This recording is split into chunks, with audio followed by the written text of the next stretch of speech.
Ready?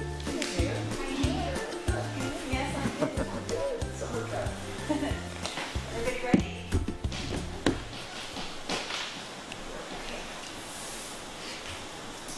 I would like to call our meeting to order. And let us do the Microphone? Speak. Yeah, the microphone's on. Close. Can you hear me now? Ooh, boy. Sorry about that. Let call our meeting to order, and we are going to my mic's messed up. Yeah. No, it's the Cutting back. out. It's probably, your voice is probably muffled from the Mac. No, it was cutting out. Test. There you go. Gonna touch your button.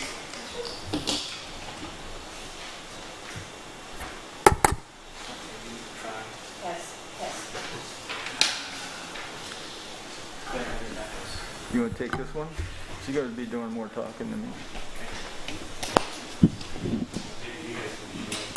I can yell.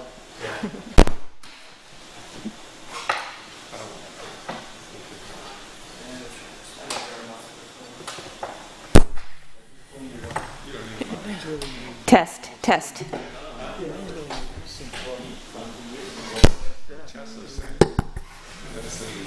Hello? Yeah. Good enough.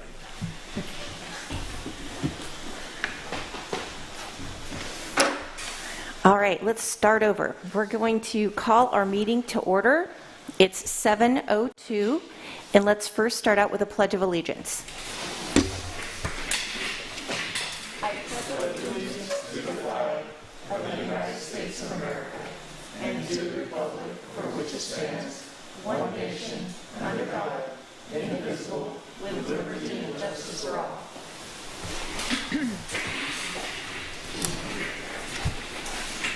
All right, may we have a roll call, please? Councilmember Onderko? Here. Councilmember Duncan? Here. Councilmember Morales? Here. Councilmember Baker? Here. Mayor Clark-Kretz? Here. Before we start, I want to go over the public comment procedure. In order to protect public health and the safety of our Loomis citizens, public access for this meeting will be offered through the town's YouTube channel, located at https://www.youtube.com/channel/UCY80. The council meeting at the depot will be closed to public attendance. Public comment will be open for each agenda item through the following means. Actually, it's just going to be through the YouTube live stream and also via email to cstrock@loomis.ca.gov. Be prepared to comment on the specific agenda item you wish to comment when I announce the item. You will have 3 minutes to comment per agenda item, and we are also going to allow a little extra time because of the technology and making sure that we get those comments. All right, matters of interest to council members. No? I see none. Let's move on to the town manager report. Cricket, did you print my thing out for me? Oh, I did.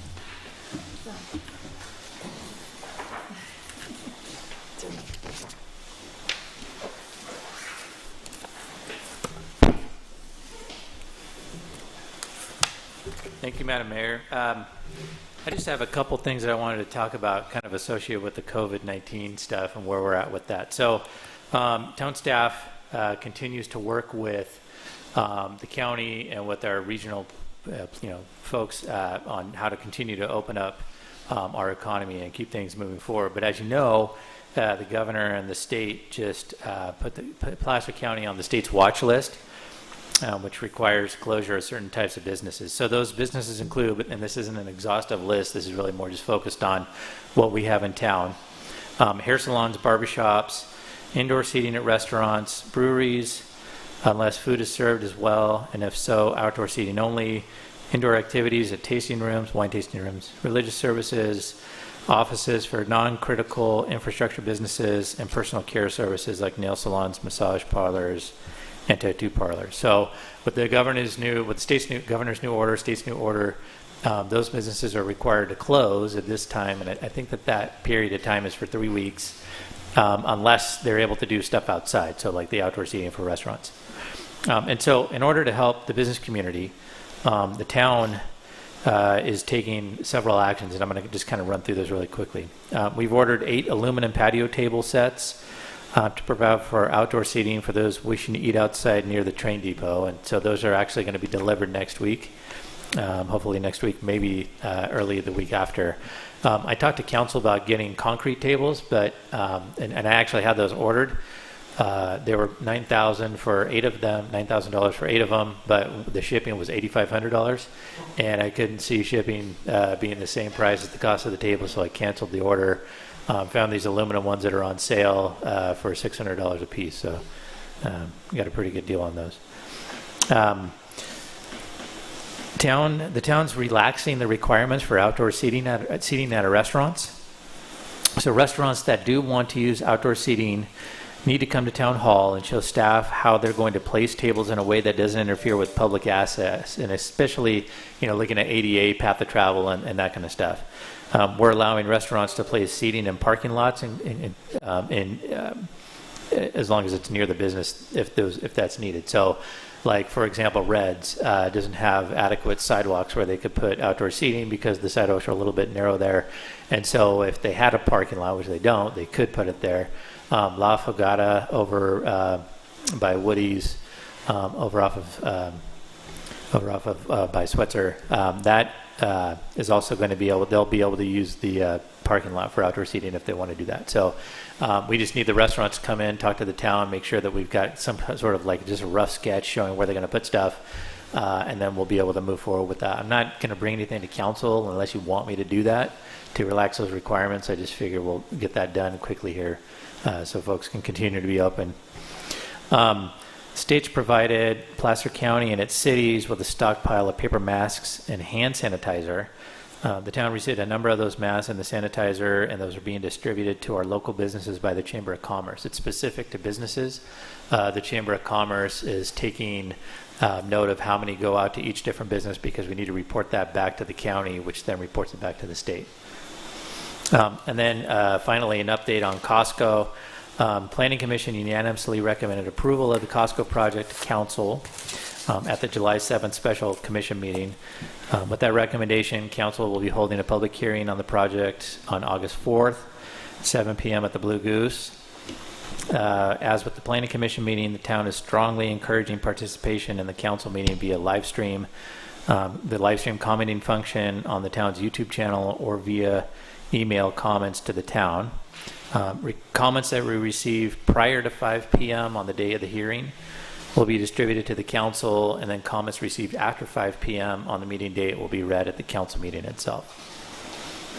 The last thing is I had the town manager Tuesday things going on for about a year. With COVID-19, we haven't been able to do those at all.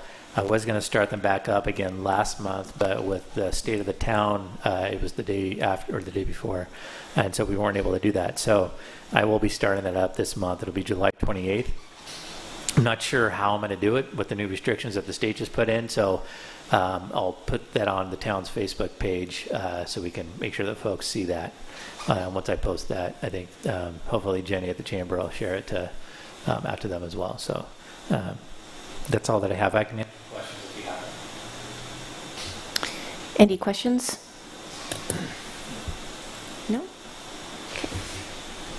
All right, thank you, Sean. Let's move on to the Loomis Chamber of Commerce update.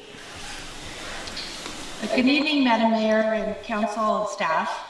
I just want to give you a quick update. Today this morning we met with our restaurant owners, the town and the chamber, to talk more about how we can help them as we go through these next few weeks of restrictions. And we also plan to reach out to the other personal care, gyms, churches, and other affected businesses.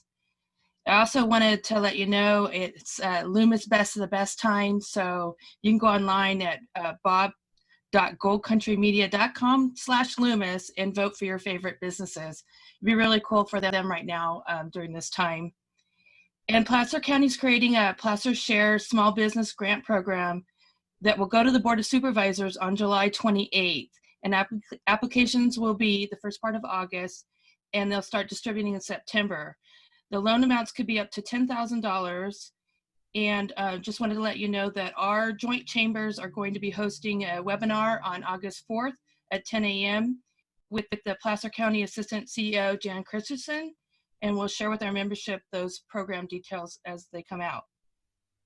And the PP loan has been extended, so until August 8th. And we're also doing a webinar with all the joint chambers to invite some current banks that are still accepting those applications, and also someone from the Sierra Small Business Development Center to help talk about how to fill out if you got the loan, how to fill it out and get the forgiveness of that. And that's going to be on Tuesday, July 21st at 11. And then, as Sean mentioned, we still have that PPP that we're willing to distribute, so just contact us if you need it. Thank you. Thank you, Jenny. Any questions for Jenny? Okay. Let's move on to public comment for items not on the agenda. This time is reserved for those who wish to address the Town Council on subjects that are not on the agenda.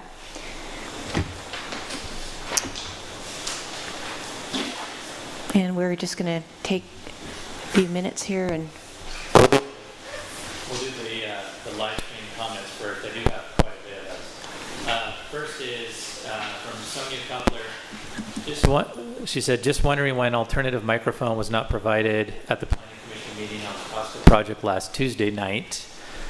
Every person that got up during public comment time had a very bad echo, so bad that speakers could hardly complete their statements, and it was difficult to understand what they were even saying.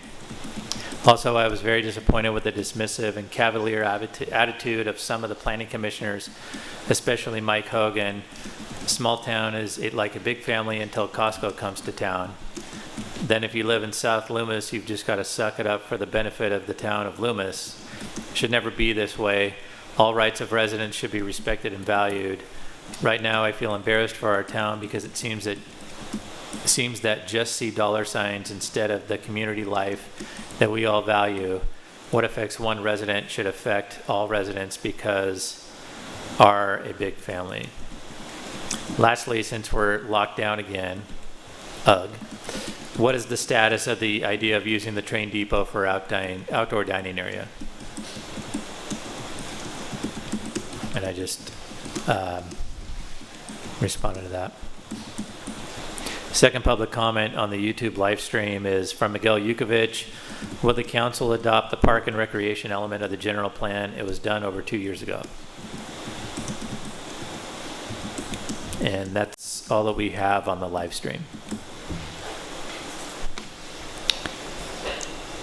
Okay, we have something to be read by from Cricket. Yes, this is from an email. Dear Loomis Town Council, regarding proposed Costco comments. Before the Town Council meeting is set and before you finally make a decision after the Planning Commission meeting, I would ask the Council to thoroughly review all of the comments that have been submitted. There are Loomis local businesses and residents that have expressed concern about the site layout and the Brace Road access. This is what encouraged the Loomis citizens to have 2 petitions signed by the citizens object. These petitions objected to the Brace Road access and the fueling facility. Please consider the voice of Loomis residents and businesses. Loomis is a small town, and Loomis residents that live close by the proposed Costco are very concerned with the serious traffic problems, noise, and safety issues off of Brace Road. The trucks entering off of Brace Road are not very family friendly for the apartment residents and the Brace Road residential traffic. Please recall truck deliveries were not approved for Homewood Trust off of Brace Road. Brace Road is not a truck route and has weight restrictions that are posted. These are for Brace Road per your circulation element 4.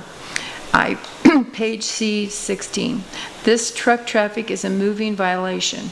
I would think that Loomis residents would understand how this affects the residential neighborhood near the proposed Costco and the apartment residents. If the Planning Commission can approve this Costco project near these residents, then all other residence areas should be concerned as well. Loomis is a small town and the residents should look to support each other when issues like this come up. Some questions to think about. Would you vote for Costco in your backyard? Would you vote for Costco with all that noise in your backyard? Would you vote for Costco with all that traffic and lights in your neighborhood during the day and late hours? Would the Planning Commission and the City Council vote for Costco if they lived right next to it? Would you vote for Costco project that will be potentially challenged in court and uses up even more Loomis taxpayers' money? Wouldn't it be better if Loomis staff work with Costco and approve a project that they think will get approved and not get sued and waste even more money? I realize that the town of Loomis is very motivated to have a new Costco. However, it is up to the town to approve a project that actually has a better chance to happen. It is better for the town council to take the steps now to increase the chances for Loomis to actually secure Costco. Sometimes when things take a while, we feel compelled to force them to work. I have learned one thing in life: whenever you force something that actually doesn't work or doesn't fit, it usually never works out. Thank you, Daljit Baines.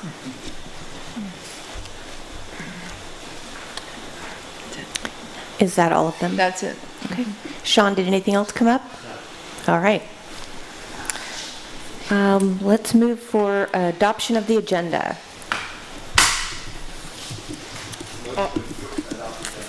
Okay.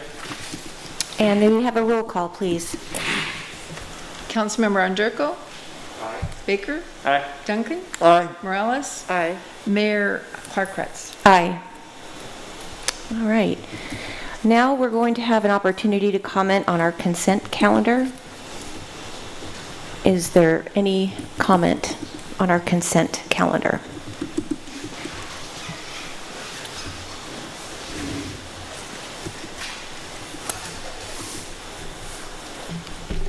Hearing none, I'll move to approve items 1 through 9. Second. All right, and no comments, Sean? And no comments, Cricket, or emails? Nope. Okay. Can we have roll call, please? Councilmember Morales? Aye. Duncan? Aye. Underko? Aye. Baker? Aye. Mayor Clark-Kretz? Aye. Consent passes. All right, now we'll move on to our public hearing. The first item is solid waste fee increase.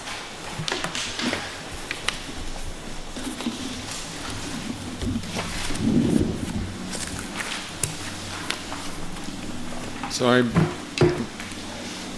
this is Brett Snipes, the town engineer. Once again, I bring forward the rate increase for recology for our solid waste and hauling, and this is an item that came up in the June 9th meeting. We continued it so that we could get some proper notices put out. We were a day short on that when we put the notices out, so we extended it to July. And this is just a standard yearly increase, basically a cost of living increase for our solid waste services. And I have Tisha Gill from Recology on the internet meeting, so we can, if you have any questions for her on this. Does anybody have any questions for?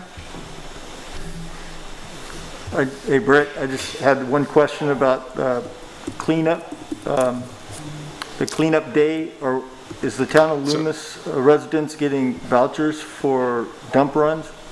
Yeah, that's correct. Their vouchers were sent out. I don't know, they were sent out just a few days ago, so people should be receiving those in the mail. That's for our yearly spring cleanup that we were unable to do because of the COVID. So each resident will get a voucher for up to 2 yards of garbage to dump at the transfer station in Auburn or at the waste management facility down off of Fitiment. So they should be, everybody should be receiving one of those vouchers in the mail for that.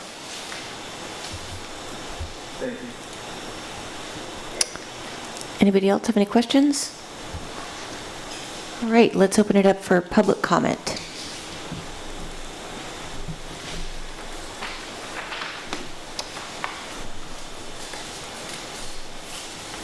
Jan Cricket has. Go ahead, Cricket, we have an email. Yeah, we have an email. Mayor and town council members, I spoke against the increase on the June 9th council meeting. I also spoke against the increase last year. I don't care if there was no increase in 2017, 2018. This is not the time to approve this increase on residents and businesses' trash rates. The Recology contract goes to 9/2024. Maybe you should start researching other haulers. I called Recology last year and it took me over 30 minutes to talk to a person regarding a dead possum on my street. I could see numerous buzzards flying in circles from my backyard. The lady told me to call animal control. I said, no, they need to be educated on the contract. She said she would make it an exception this time. Really? Don't know if Recology came out at the end of the day or whether she turned around and called animal control. It already sounds like your recommended action tonight is to approve the rate increase no matter what the residents say. When is the yearly cleanup being rescheduled? Answer, not while there is a pandemic going on. Businesses are now closed down for a second time this year. Again, this is not the time to approve an increase. Every little bit helps. Thanks, Pam Blake, 35-year resident. Okay, thank you, Pam. Any? Yeah, we have one comment on the YouTube stream. It's a question from Dave Daly. Does this rate increase apply to Placer County or only town of Loomis for Recology?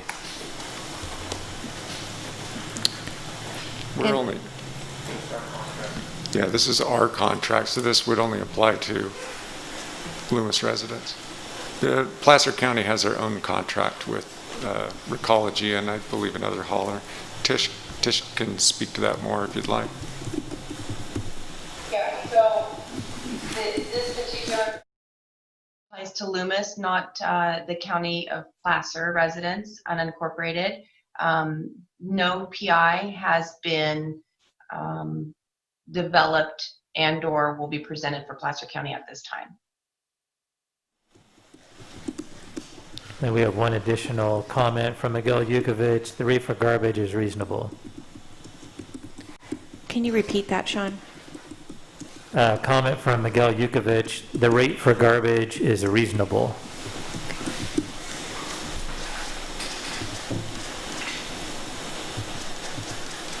Sorry, was that a question for me? Oh, okay.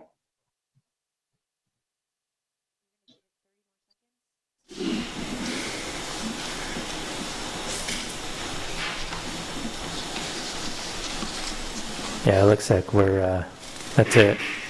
We're all right?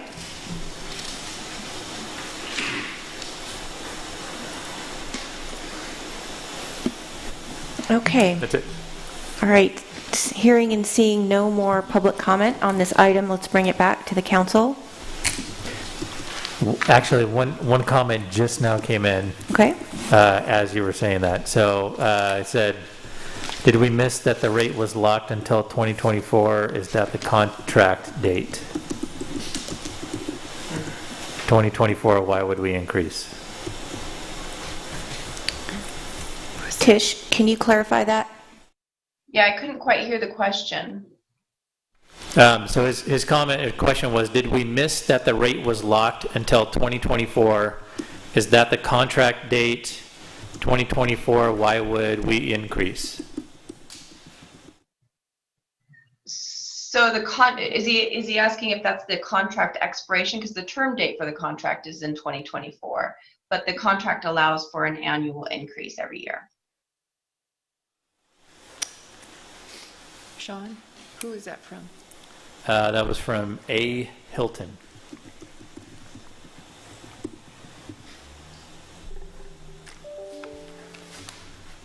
I just got one. All right, we have one for Cricket to read via email. Oh, never mind. It would have to do with the public comment. Okay. It's not this one. All right. And seeing no more public comment, we will bring it back to council. Yes. just to clarify, this is a cost of living adjustment, and it's not anything other than a COLA. And this Microphone? yeah, this just helps Recology, who we value services from, keep up with cost of inflation and living expenses. So I don't see a problem with approving a COLA for Recology. Okay.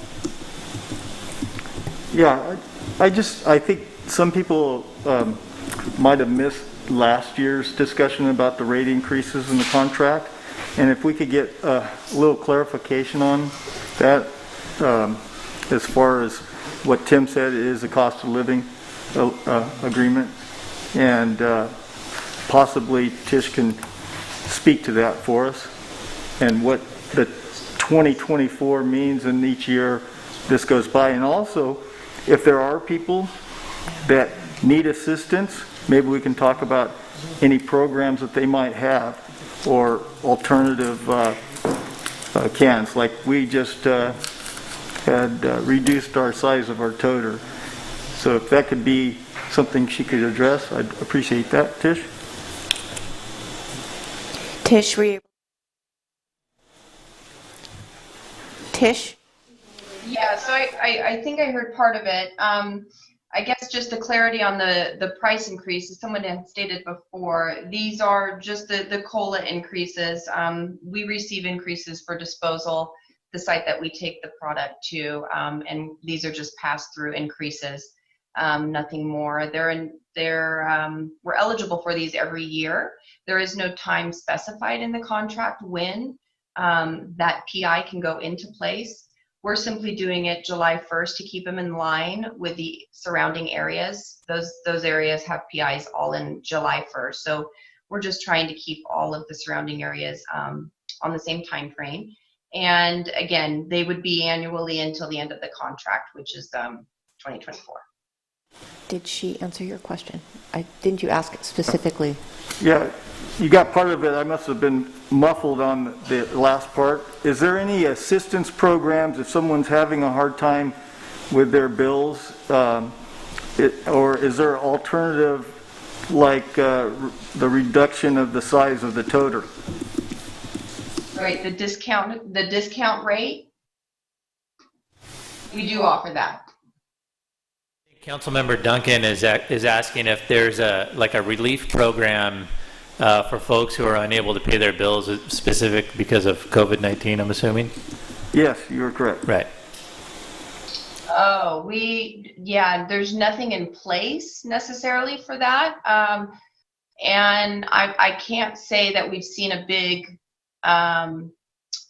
change from the residential customers, but as it pertains to commercial, obviously we've done everything that we can to help those customers as they have put their businesses on hold while they had to obviously stop service for the time being. So we've definitely accommodated those commercial businesses. And as it pertains to residential, I can't say that I've heard a lot of customers calling in stating they haven't been able to pay their bill, but I can definitely look into what programs we are looking at as an organization. Thank you. Any comments over here? Okay. And we will need to approve this resolution, so we will need a motion.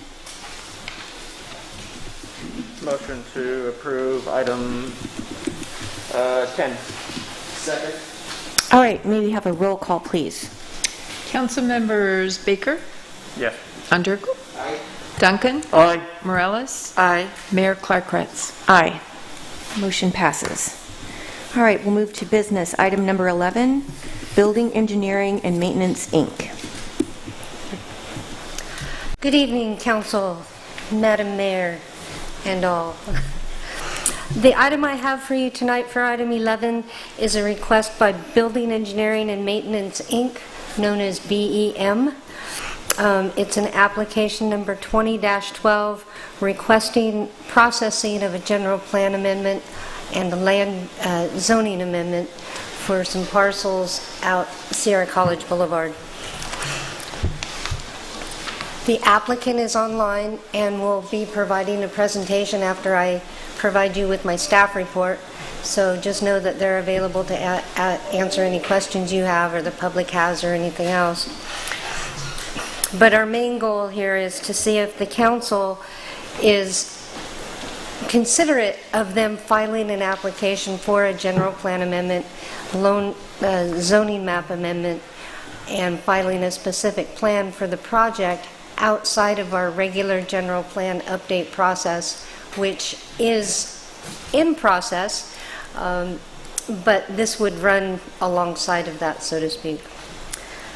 So BEM has approached town staff and engaged in discussions of their ability to file the application for the general plan and land use designation map amendment for a proposed mixed-use project on approximately 107 acres south of Sierra College Boulevard, east of Bankhead Road, west of Antelope Creek, and north of the Rockland Ranch Industrial Park within the town of Loomis. The site currently consists of 7 parcels that total 86.2 acres, and they've included 2 additional optional parcels that are owned by other persons, and at least under consideration, that part is optional, and if it does go forward, it will be included in the review of their project. So a total of 9 parcels and 106.7 acres. The surrounding land uses and general plan designations are residential, agricultural, and residential estates. So the RA lands are 4.6 acre minimums, and the residential estates are 2.3 acre minimums.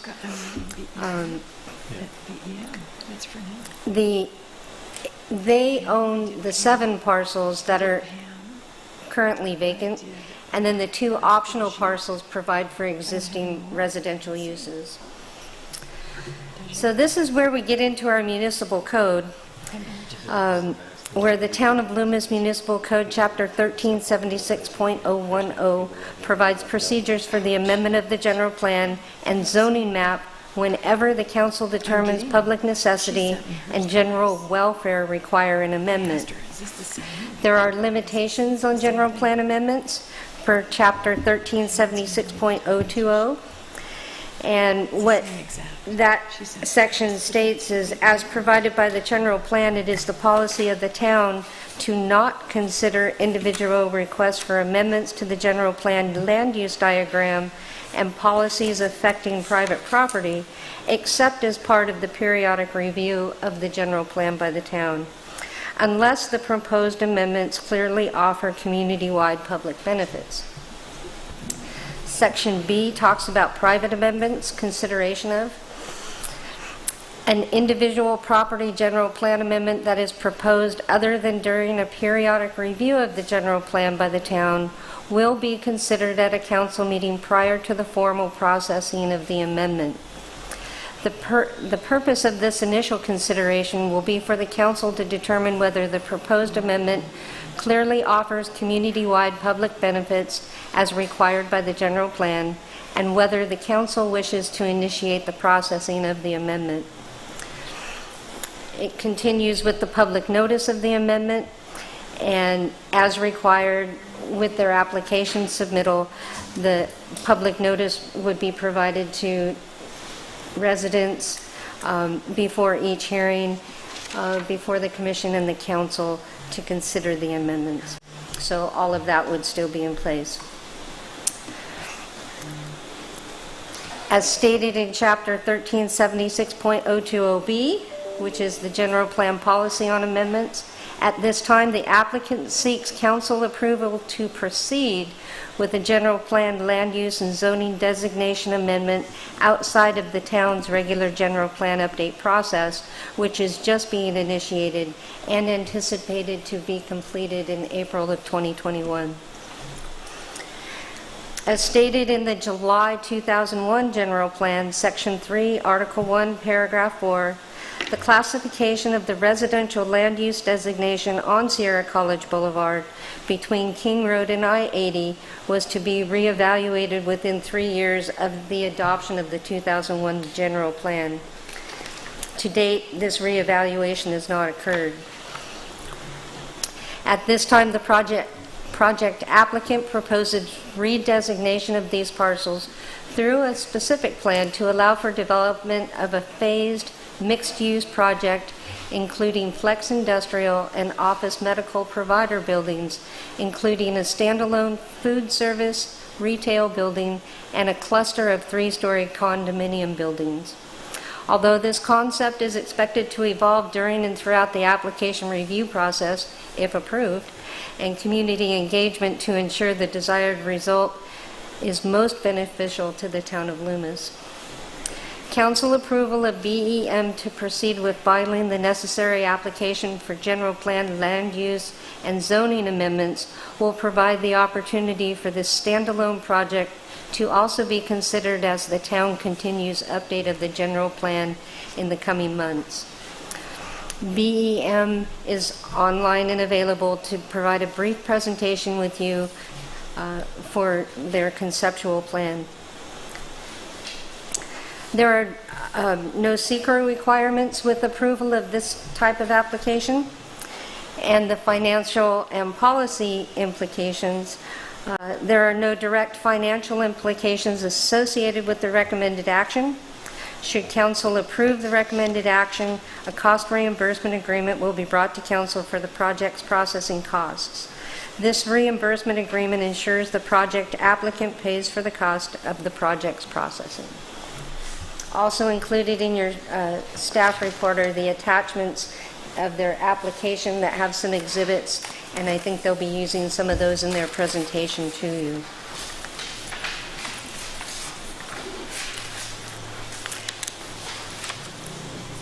If you have no questions, I'd turn it over to Mike Fournier and Evan McKenzie of BEM Inc. Any questions for Mary Beth, council members, before we move on? Please.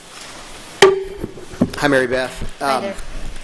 Talk to us about timelines under normal circumstances in a less than perfect world, say, without COVID. How long, supposing that the applicant was attentive and moving his reports forward, his EIRs and so on,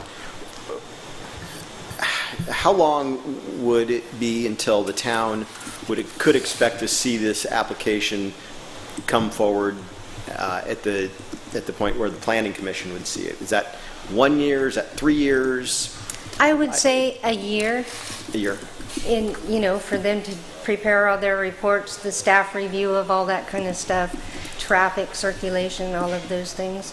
And during that time, we're beginning our general plan process, and with heavy emphasis on housing element and land use and BMTs, and everything else we can fold into there as we go along, we will.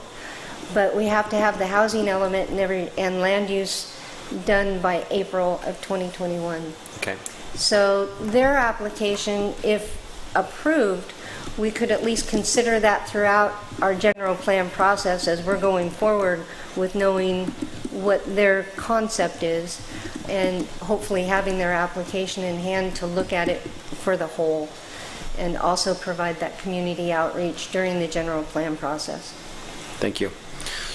So this could be something whereas the general plan is moving forward with its update and the applicant is moving forward with his desire to get the project moved forward. It's still very early on to really take a hard position on, as far as I'm concerned, on whether this project is viable for Loomis or not. The specifics are important here, and so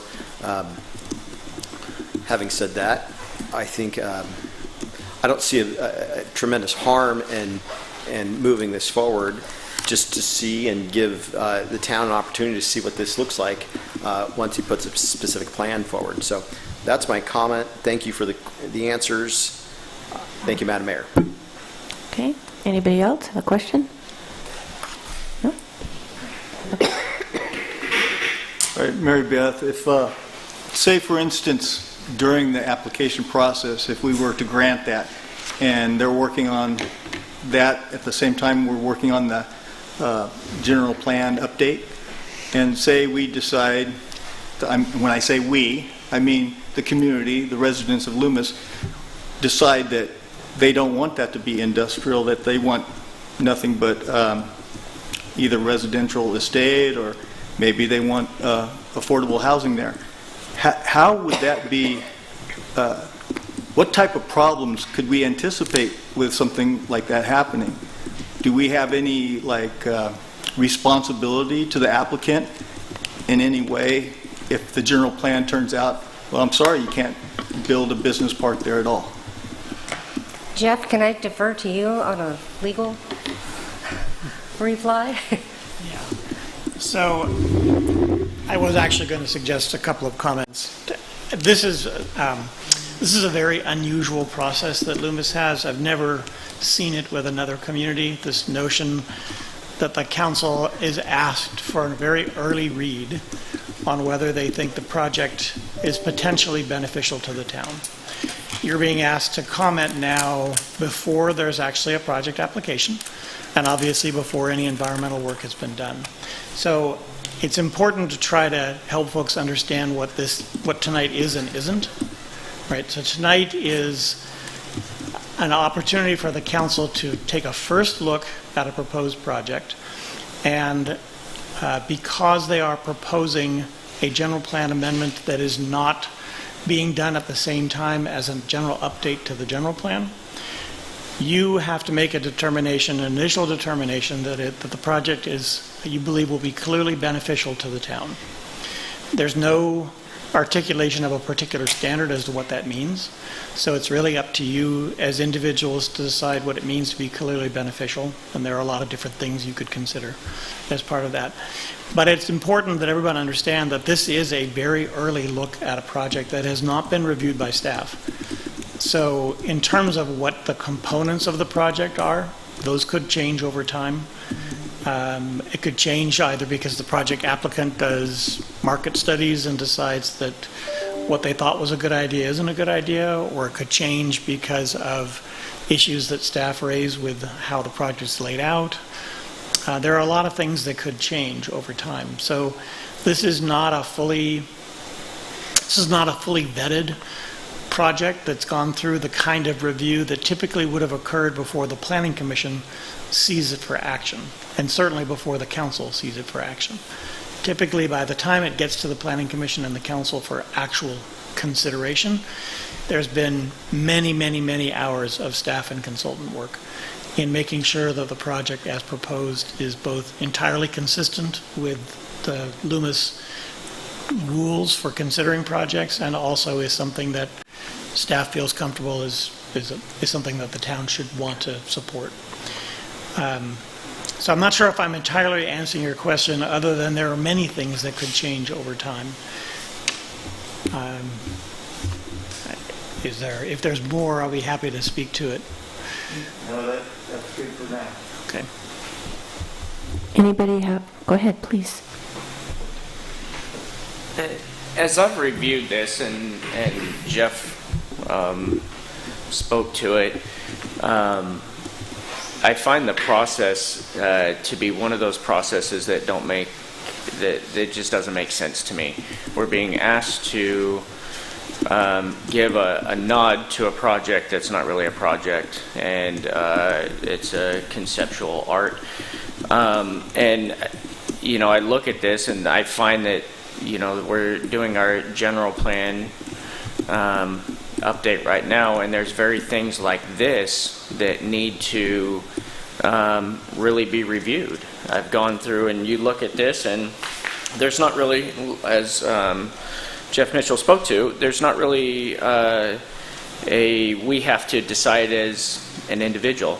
I could just say, do you know what, I don't like you, so I'm going to say no, which in my opinion is harmful to the public. It doesn't allow for public scrutiny. It doesn't allow for the public to come forward in this process. So we as a council can arbitrarily say, no. and nobody ever even gets to look at it. And I don't find that that is in the interest of the public. I don't find that that's in the interest of really the people that we serve. And so I really would hope that we could, as we go through our general plan, look at things like this and come up with a better solution to this, because what we're being asked to do tonight really doesn't make much sense. So we have somebody that owns property that's an applicant, and they have to ask permission to just put together an application, is essentially what it is. So I just don't find that the way that we have this set up is very good. And so I would hope that as we go through our general plan that we can review that. Thank you.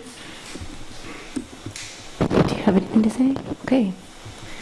All right. So with that said, I think we'll move over to the BEM company. So we have Mike Fournier, who is the project applicant. He'll be doing a PowerPoint presentation that's up on the screen behind us.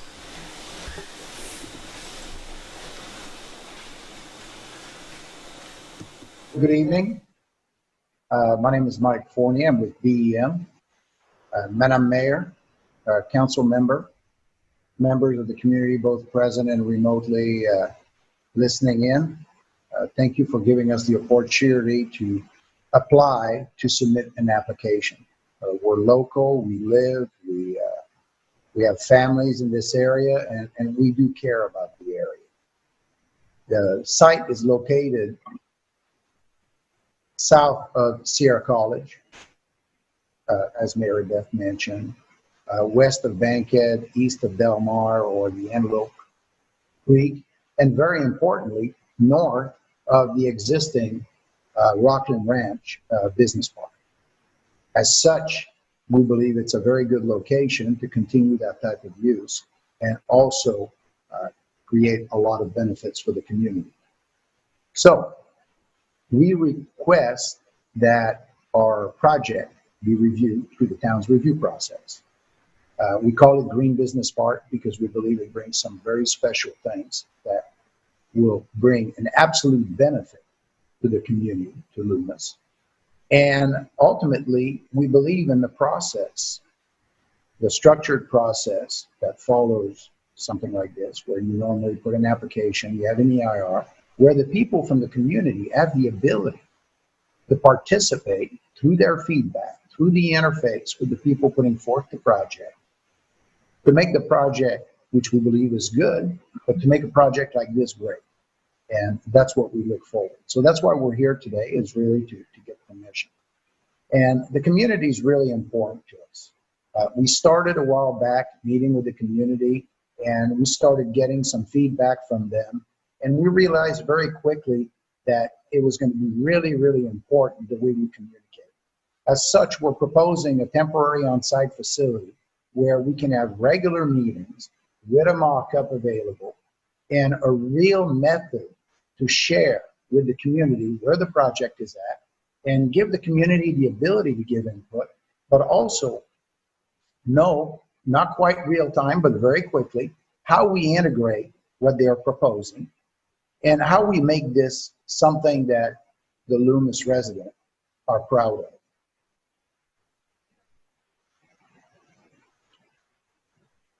So, this project would bring numerous jobs for people that currently might commute or Del Oro graduates, substantial revenue for the town of Loomis.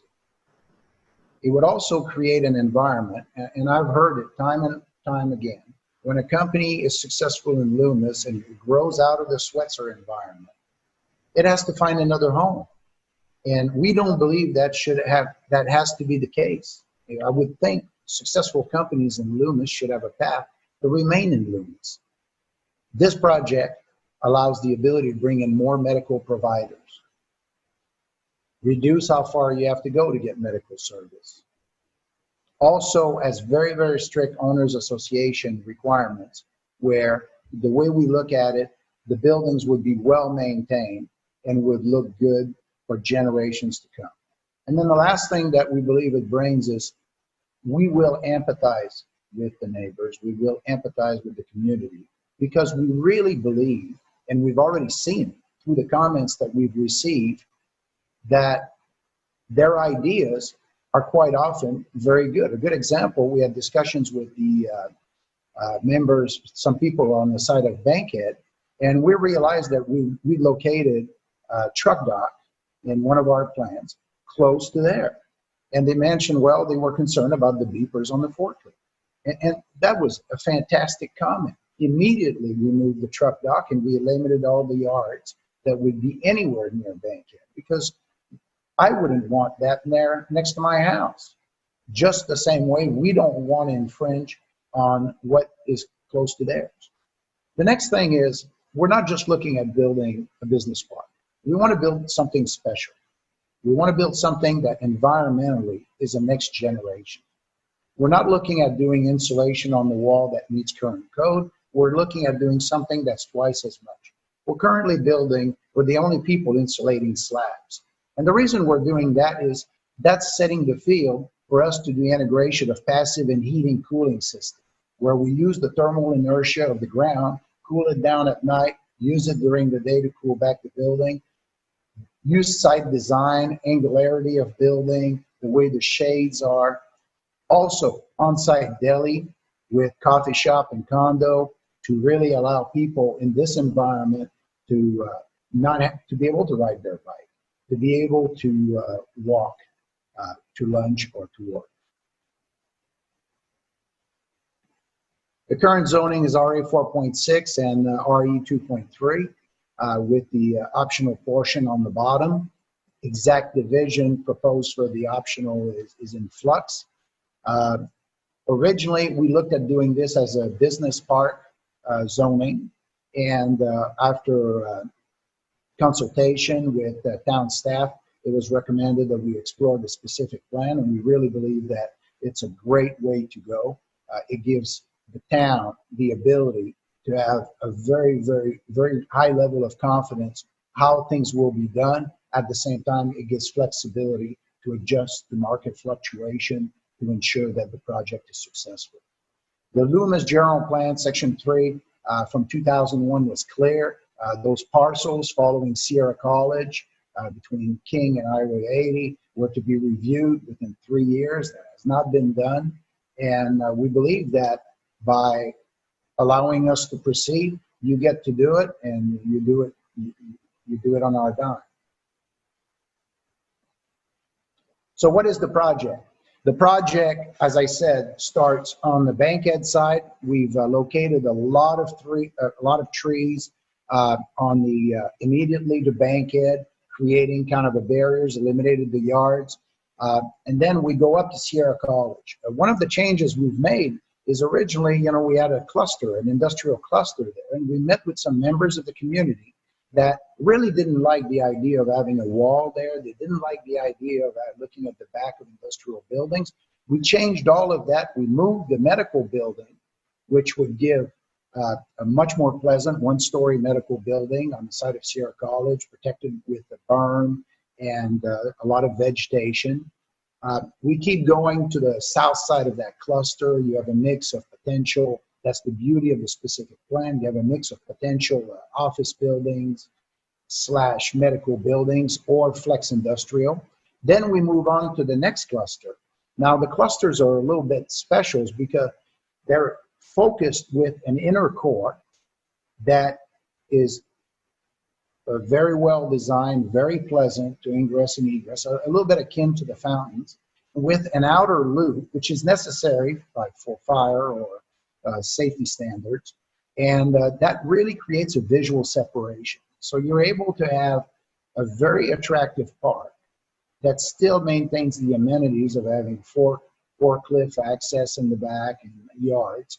And you really can control the appearance. And one of the objectives is, as I said, to try to attract companies or retain companies that can provide good job at the local level. We keep going. Toward the bottom, on the Delmar side, there's an on-site storm water storage, also to be heavily wooded. And then we have this beautiful situation with the Antelope Creek. We're staying as much out of the antelope forest as possible by putting that bike trail, which is called out in the general plan. And that takes us to our condo.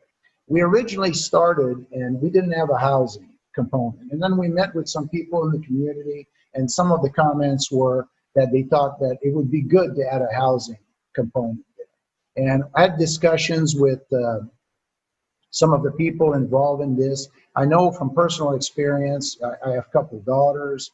They're at an age now where they've left home, and it's difficult for young people to find a place to go live around here. And we thought that condos with one bedroom or studios would be very appropriate, where they would really reduce the traffic issues. They would help the traffic issues at least, and allow people to get started and have a place to live and potentially walk to work or live right in that area. North of that, we have a couple dedicated office buildings where we're planning at looking at having, we're proposing to have at least the equivalent of one full building as co-working space. Co-working has come and gone a little bit difficult recently with the COVID, but the reality is this is really a thing of the future. And we see some real synergy with those small flex tech industrial company. As they grow, they need a little bit of office space. That gives them a medium for them to be able to take 7 seats or 14 seats in an office building like this without going to sign a big lease and continue their operation and be successful in Loomis. Next to it on the right is the Green Business Center. Another idea, talking with people from the community. Originally, there was a fruit stand there. People have talked, they like to have a place to meet. And we thought the synergy between the large parking space for the office building with having a community center would be absolutely fantastic. A great place for citizens to come together, a great place for the owners or the operators or the user of the park to use for meeting, and also a great place to go get a coffee in the morning if you're on your way on Sierra College to somewhere else. Those are ideas of those are graphic ideas. We are extremely open to design ideas on this. We've received some feedback that was more modern, some feedback they like the fruit shed look. As you can see, the feathered nest is there, the Green Business Center, and the alignment of the building is also very specific. Ultimately, we're talking about a little bit under 1 million square feet. The specific plan would allow some flexibility. And interestingly, $500,000 cold hard cash of benefit to the town with this use. We were asked to do a fiscal impact analysis, and we hired an independent company recommended by staff, and they went and did the analysis, and that's what came out. And the reality is, I'll be the first one to say it's not a Costco, but it's better than a poke in the eye. Ultimately, we want to participate, and we want the people from Loomis, the stakeholders, to participate in building a future together.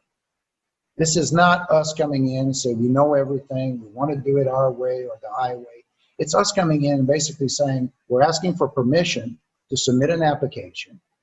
And if we're granted this application, the right to apply, we will work together. A yes vote allowed this project to be formally and thoroughly reviewed for its own merits. A yes vote will allow the citizens to voice their opinion and recommendation in a structured process. And a yes vote will allow a future decision based on facts that have been vetted, analyzed, and discussed. Any questions? Okay, thank you. Do we have any questions for the applicant, council members? Okay, please go ahead. Thank you, Madam Mayor. So let's just be clear, we're not asked to grant any entitlements tonight whatsoever. You know, I have talked with the applicant, and when we first sat down, conceptually I thought, that's something that South Placer County could benefit from. Perhaps this could be a new source of revenue for Loomis. But before we got too much further, I insisted that he reached out and did some public and community outreach with the public. So I'm very happy that he's done that. The job's certainly not over. There's still a lot of work that needs to be done. This is as Mr. Mitchell said, this is a first look, really.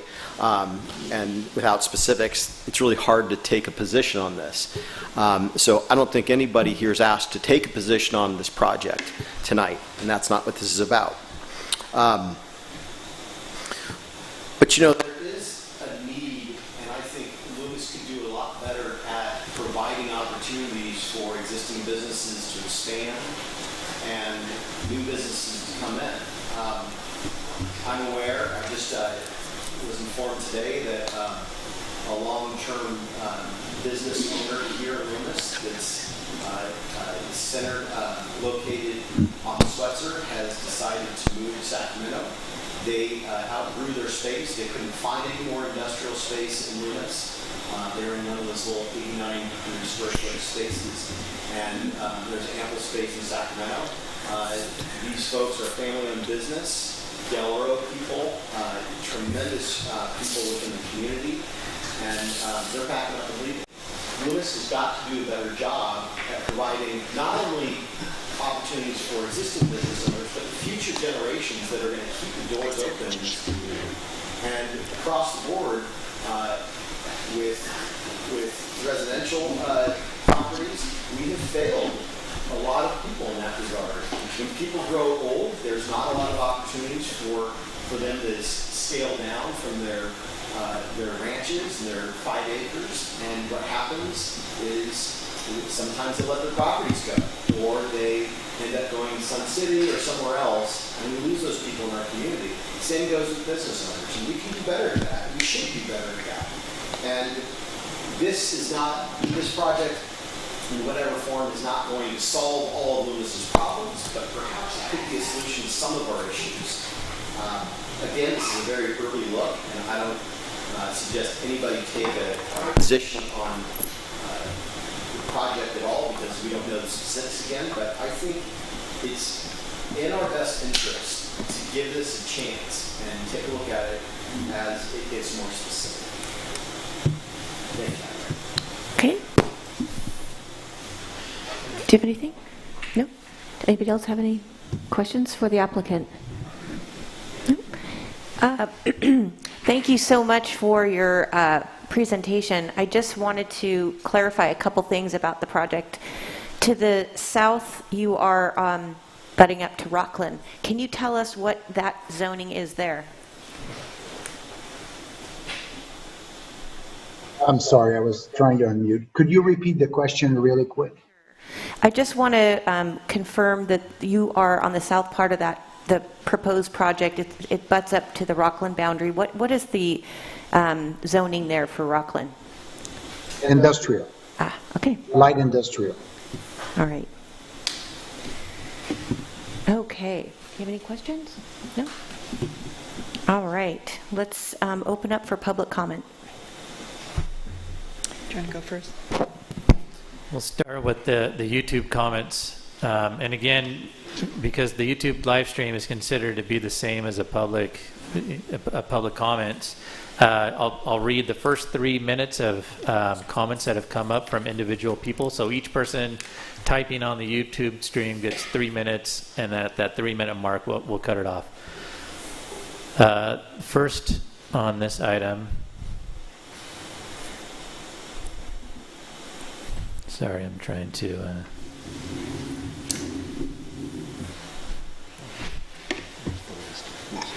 So the first is A. Hilton. Okay, ready, Brett? For 3 minutes. Under issue statement and discussion, it states that there is a proposed mixed-use project, 106.7 acres south of Sierra College Boulevard and east of Bankhead Road and west of Antelope Creek.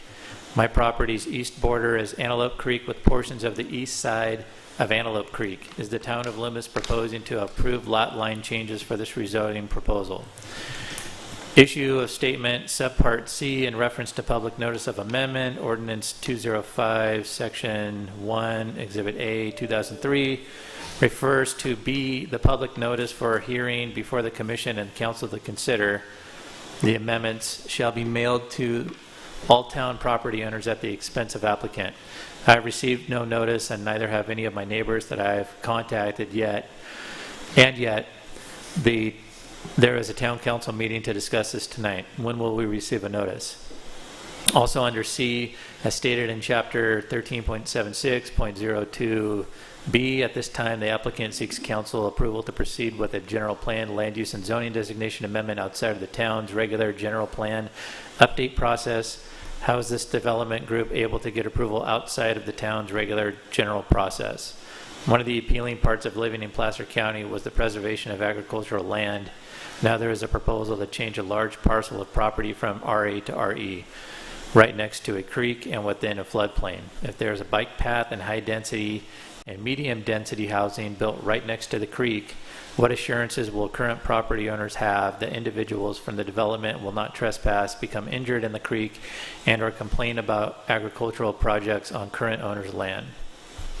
I am also very concerned with having this meeting take place when our state is moving back from phase 3 to phase 2 from COVID-19, and most government agencies are closed or with limited hours, including the Town of Loomis Planning Commission having limited hours for the public. I feel this meeting could have waited until the public could attend a town council meeting in person to discuss. In conclusion, Antelope Creek is a nature corridor for the area. Wild turkey travel through with their poults. We have deer, including this year a doe with twin fawns, turtles, hawks, rabbits. Building a large development that proposes that it will have access to the creek on the west side seems rife with environmental infractions. Please apply my comments to Agenda 11 and read aloud. Does this increase? No, that was recology.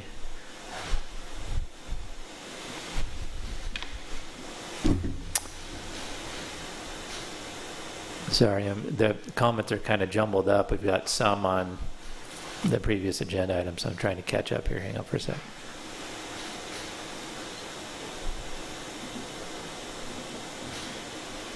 Writing for Cindy McCormick, who is here watching with our neighborhood.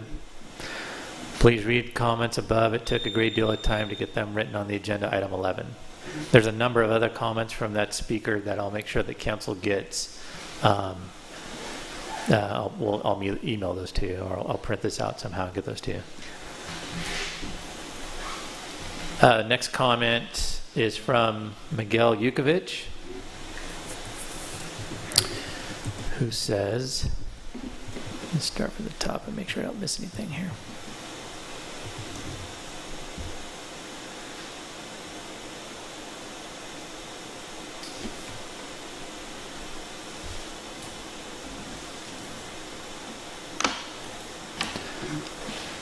Miguel Yukovic, since the general plan is under review, I would not allow this at this time. This project offers no community benefit. They propose an industrial park.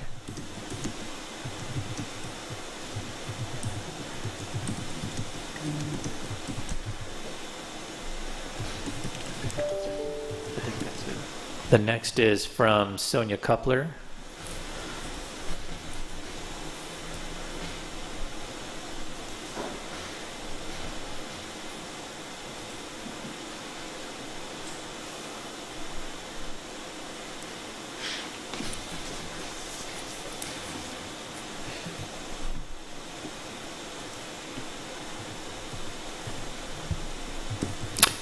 Sonia Kupler, I agree with Miguel Yukovic. The general plan is under review and this should not be allowed at this time. So they are asking for the town council to determine whether or not this project is beneficial to our community so that they can do a simultaneous general plan amendment along with the general plan update. BEM Incorporated met with some members of the Loomis Citizens for Responsible Growth last year. They told us that they had never built out a project like this before.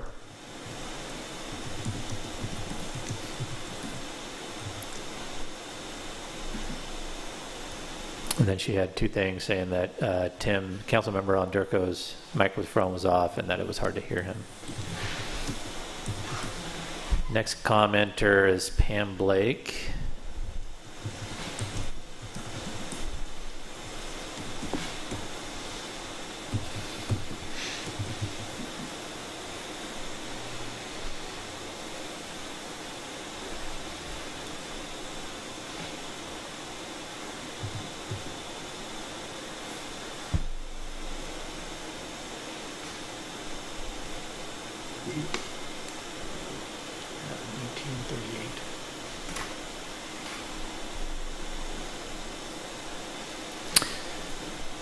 Pam Blake, I agree with Sonia and Miguel.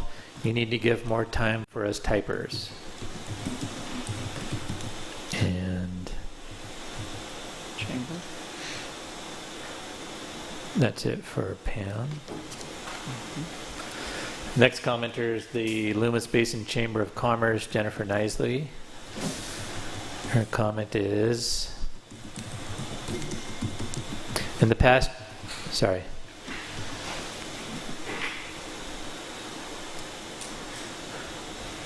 years, Loomis has seen businesses leave our towns from Swetzer Road and other locations due to undersized facilities of business outgrowing their locations. We need to allow for discussions with the community, planning commission, and council on the need for additional industrial flex and office medical space. Adopting the resolution for BEM to proceed with filing an application for the new project is not approving the project, but will allow for more discussion on what is needed for our town over the next few years.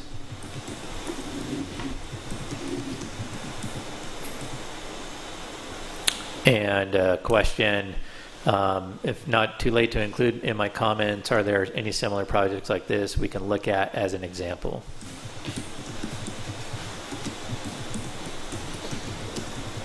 Steve Lund. Next is Steve Lund.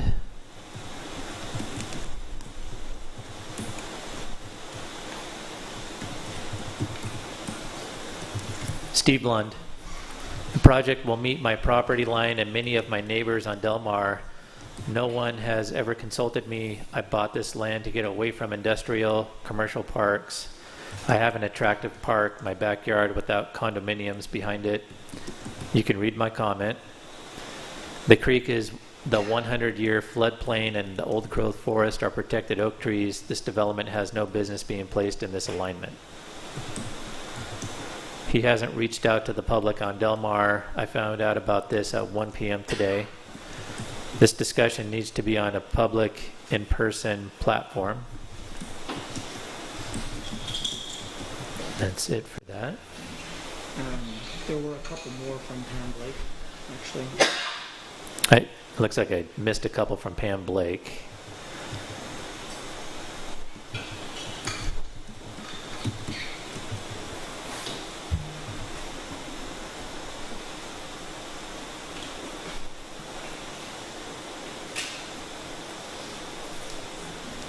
I think it's at 2004. All right.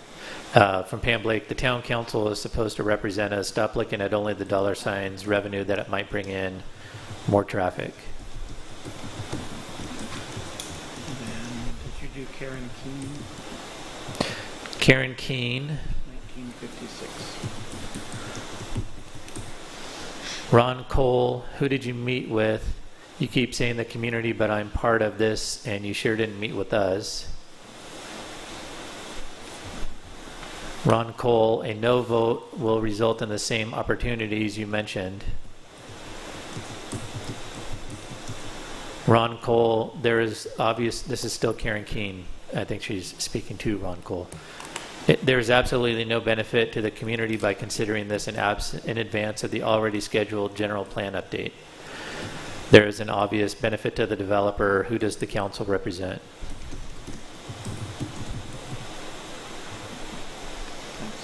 And that's it for Jay Hansen.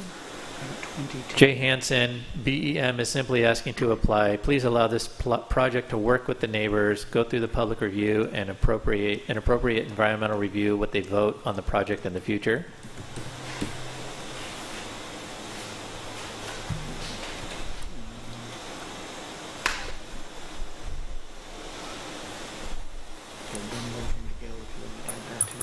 There was another one that came in from Miguel.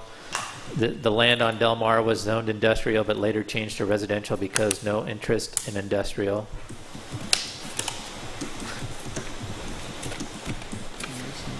There's one from Jennifer Pasquetti.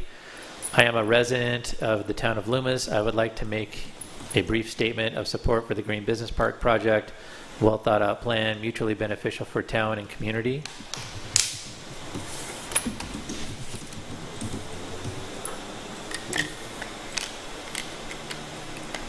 I think that's it, right?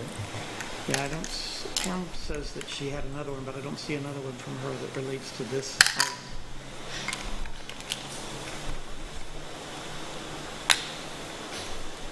There was a comment from Pam Blake earlier that was specific to, that was under public comment for public matters not on the agenda. I'll read that after we get through with this agenda item. I'll bring that back. But as far as this agenda item, I think that we're caught up. I know, I've got some.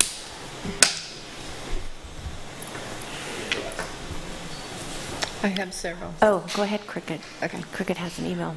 Yes, they sent him earlier. One was, okay, let me bring this one up. To whom it may concern, and this is from Cindy McCormick. As an owner of property on Antelope Creek, I have several concerns about the proposed development application and rezoning plans for the development. One, under issue statement and discussion, it states that there is a proposed mixed-use project 106.7 acres south of Sierra College Boulevard and east of Bankhead Road and west of Antelope Creek. My property's east border is Antelope Creek with portions on the east side of the Antelope Creek. Is the town of Loomis proposing to approve lot line changes for this rezoning proposal? 2, issue of statement, subpart C, in reference to public notice of amendment, in ordinance 205, Exhibit A to 2003, refers to B, the public notice for hearing before the commission and council to consider the amendments shall be mailed to all town property owners at the expense of the applicant. I have received no notice, and neither have any of the neighbors that I have contacted, and yet there's a town council meeting to discuss this tonight. When will we receive a notice? 3, also under C, as stated in chapter 13.76.020B, at this time, the applicant seeks council approval to proceed with general plan land use and zoning designation amendment outside of the town's regular general plan update process. How was the development group able to get approval outside the town's regular general process? 4, one of the appealing parts of living in Placer County was the preservation of agricultural land. Now there is a proposal to change a large parcel of property from RA to RE, right next to a creek and within a floodplain. If there is a bike path and high density and medium density housing built right next to the creek, what assurances will current property owners have that individuals from the development will not trespass, become injured in the creek, and or complain about agricultural projects on the current owner's land? 5, I'm also very concerned with having this meeting take place when our state is moving back from phase 3 to phase 2 from COVID-19, and most government agencies are closed or with limited hours, including the Town of Loomis Planning Commission having limited hours for the public. I feel this meeting could have waited until the public could attend a town council meeting in person to discuss their concerns among their fellow citizens. And 6, in conclusion, Antelope Creek is a nature corridor for the area. Wild turkey travel through with their poults. We have deer, including this year a doe with twin fawns, turtles, hawks, rabbits, crayfish, etc. Building a large development that proposes that it will have access to the creek on the west side seems rife with environmental infractions. Respectfully, Cindy McCormick. Okay, that. Then I've got another one here. This is from Beth Cohen. Let me bring it up. The town shall not consider individual requests for land use changes, and the town council shall not approve requests unless the proposed amendments clearly offer community-wide public benefits. in accordance with the Loomis Municipal Chapter 13.76020A and B. This project does not fit either of those requirements. Further, there has been no public notice, mailed or otherwise, of amendment consideration to any property owners as required by Code 13.76.02C. The BEM request and resolution, Attachment B, should be immediately moved to the consent calendar until all three of the policy conditions are met, proving clear community-wide public benefits and mail notifications to property owners. In relation to the first two requirements of the municipal code, proof of the community-wide public benefits, it should be clear that the proposed project, in fact, only at the benefit of the developers and is at the detriment of the community as described herein. The existing parcels total 107 acres, zoned in residential, agricultural, and residential estates, would allow up to 35 dwelling units to be constructed. If a property owner maximized the splitting potential of all the parcels under their current land use designations. In this scenario, the population of the town would be increased by at most 105 people. Under the proposed BEM plan, there are 5 acres of 3-story condominiums and another 100 acres of industrial commercial space that will increase the population and associated traffic, loading, environmental impacts, etc., by a factor of more than 100 times what is considered in the current community plan. The general plan clearly states that town residents have indicated strong support for more intensive land uses in the traditional downtown core area rather than Sierra College Boulevard, and that increased urbanization in adjacent communities is threatening to encroach upon the open space and agricultural areas in Loomis. One associated goal set forth in the general plan is to focus more intensive land uses near the downtown and freeway interchange while maintaining the predominantly agricultural rural character of Loomis outside the core area. As directly quoted from the general plan, the town's open space resources include a limited number of park sites, but mostly manifest themselves as the expansive low-density areas in the residential, agricultural, residential estate designations. We must preserve these RE and RA land use areas to ensure the town's open space characteristics are preserved, ensure the property values remain high, retain the community's rural atmosphere, and safeguard Loomis as a desirable place for people to live. I strongly recommend that the Town Council remove the BEM proposal from consideration until...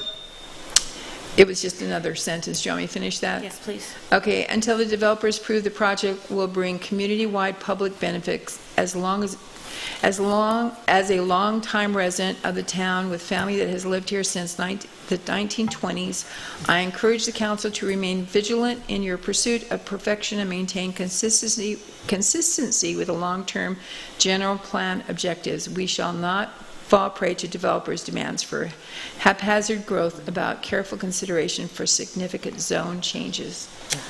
Okay, and I do have more. Okay. Whoa. Okay. This is from Lynette Ferris Dunas. Please consider that the BM plans will take away the country living, hurt the animal life and the natural green belt by the creek. We do not need condos and more buildings with more retails in that small area. Not to mention the traffic roads today are not meant to handle it. Keep the current zoning limits in place. I vote no. And then she says, as a Del Mar resident, having a bike path in our backyard opens up our property to unwanted traffic near our land. The company knows that there are properties behind these proposed condos. We didn't purchase our land to have our view impeded by 3-story condos. Dan and Lynette Dunas. And then Jean Wilson. Okay, let me bring Jean's up. The council is being asked to approve this application moving forward with a general plan amendment outside the general plan timeframe on the basis that it is of community benefit. I don't see that enough is known about this project, for the council to make this community benefit finding. If we were years from the general plan update, it might make sense to look at it before the general plan update. But we are right in the middle of that process. I believe the project should be proposed within the general plan process, when landowners ask for changes, not before that process. I regularly attended the previous general plan steering committee meetings.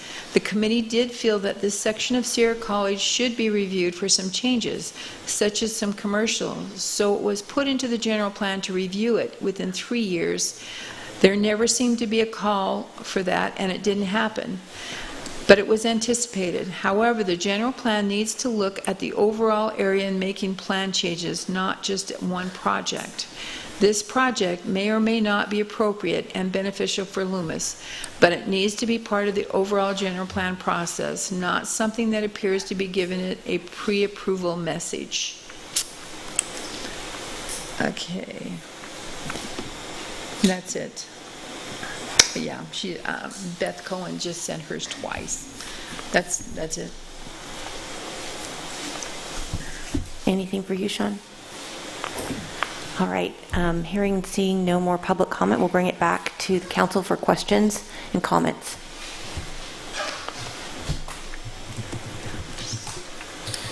I've heard the comments tonight. I think people are confused about what we're actually doing here. We are not approving a project. We're not saying we like a project. We're not saying the merits of this project are great for the town. What we're saying is either yes, you can bring forward an application so we can see and judge the project on its merits, or no, we don't want to see anything. Okay? So that's basically what we're doing here. We're not saying that this project is great. We're not saying any of that. So I want to make that clear. We're not taking a position whether or not the project is the greatest thing. We don't have enough data. We don't have any environmental documents. We don't have any of the things that go into that process. So I look at this as just allowing an applicant to come forward, bring forward the appropriate documents, and then the public can judge that on its merits. And so that's what we are talking about here. Okay. Jeff? All right. Listening to the comments, this is probably a question for Jeff or Sean, but what is the legality of what the owners are talking about, the other owners of the properties on Del Mar? Did we miss something, or is it required to, because this is not, as Brian said, it's not a actual decision on whether to approve a project or not. It's just to accept the application. What is the notification on that? And I do appreciate people's concerns during what's going on right now, as far as it's hard to come to town council meetings and the notification. So I do understand why they would be concerned. And another question I have is it unusual for a property owner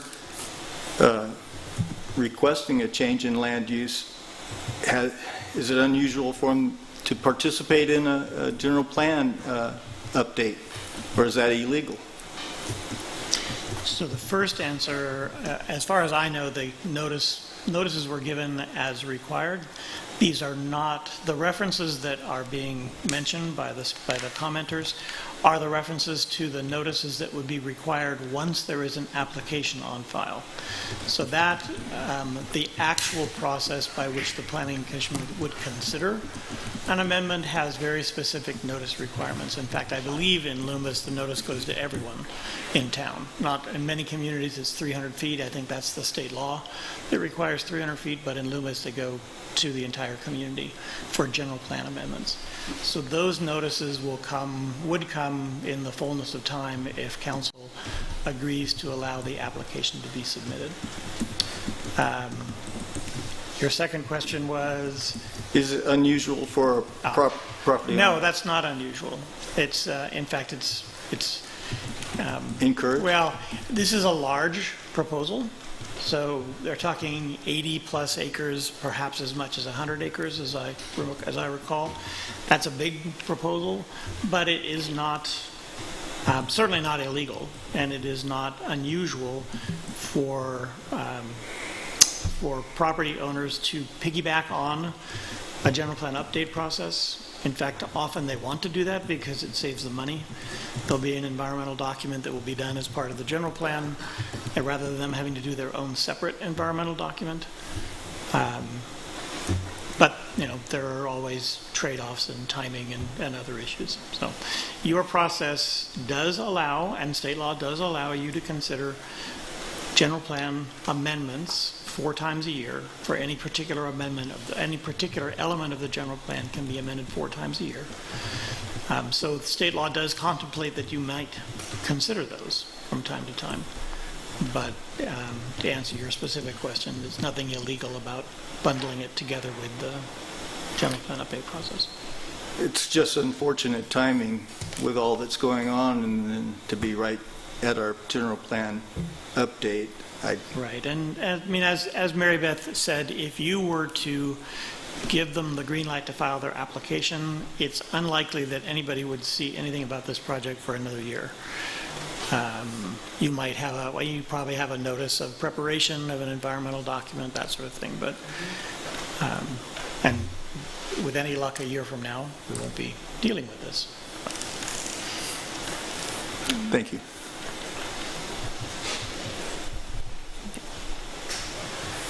Thank you, Madam Mayor. Now, there we go. Okay, so first of all, I'm very sensitive to the comments and the people who live around that property. Certainly, any changes would have an impact on their lives and their property values, maybe more, maybe less, as far as value. So I'm sensitive to that. But we did hear a lot of comments and a lot of statements made in the public comment section of this item. And a couple comments were just straight up telling us that there is no community benefit to this project. And to say that so early on, first of all, we don't know how many jobs it's going to bring, how much revenue it could bring to the town. We don't know how much housing or housing opportunities it could bring. There's been some numbers thrown out. But we just don't know how many opportunities or what opportunities are being presented. We find that out through the EIR process and the traffic analysis and throughout the application process. So to say that it's just not going to have any benefit at this stage is really just a premature thing to say, and I think it's a knee-jerk reaction for anybody to say that. So I would encourage people to be more informed before they take that kind of position on something that they really don't know much about other than a presentation that isn't specific. There will be a time and ample time for the community to come forward and talk about this and give their thoughts about this project. And you know what? Maybe at that time it doesn't fit Loomis, or maybe it doesn't bring the opportunities that we think it does, or hope that it does. But just to flat out turn your back on something that you don't really understand is that's not really fair for the people who are making those statements or the applicant. So let's have a little bit more open of a mind when we're looking at decision making here in Loomis. That's what I'd ask from the community. Thank you, Madam Mayor. Any other questions from the council? I have a couple of questions. So if we were to, or however we would do it, roll this particular project into our general plan update, what is the process of that, and how does that affect the applicant?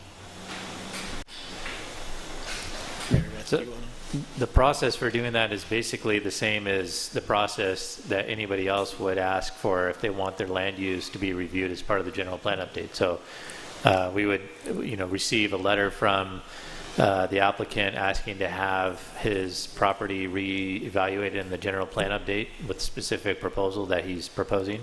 And it would go through the public vetting process of the general plan update, just like if you wanted to rezone your house to whatever you wanted to rezone, or not rezone it, but if you wanted to change the land use designation to anything else, it would be the same process. This would just be a bigger chunk than just doing a single lot. And when would that happen, since we're going to get our housing element done by April? And so what would the timeline be on that? So the land use element, housing element needs to be done by May of 2021, according to state law, unless the state provides an extension to cities in the Sacramento area, and I don't know if that's going to happen or not. Land use element is tied pretty closely to the housing element, although it can trail. And so, the timing is going to be basically, for the housing element, May 2021. The land use element could trail, so it could be, however long it takes to get the land use element done after that. But the housing element does need to be done before that. Okay. And then I just want to clarify too, for the people that are listening, in order to do an amendment to the general plan, in terms of getting individual notifications, I just want to reiterate that once a body like us approves something like this, and what we're approving is more just a concept at this point, before any public hearings can happen about a potential project that has a general plan amendment, everybody in our town will be notified. And so it is very confusing. I have to say, I can totally understand some of our citizens' concerns wholeheartedly. I also have a conflict with the way that these general plan amendments have to come before us first, because I feel like this is a concept. I don't have all the information on this project myself, and also I want to know what the people think. I want to know about what all the people think about this job, and this project. In order to do that, to get proper vetting, the only way we can do that is to move it forward, and I think it really puts us in an awkward situation. And so I agree with Councilmember Baker on this. Is just it seems kind of a weird way of doing it, but I really do hope that we can address this issue when we go through the general plan update. Okay. Sorry.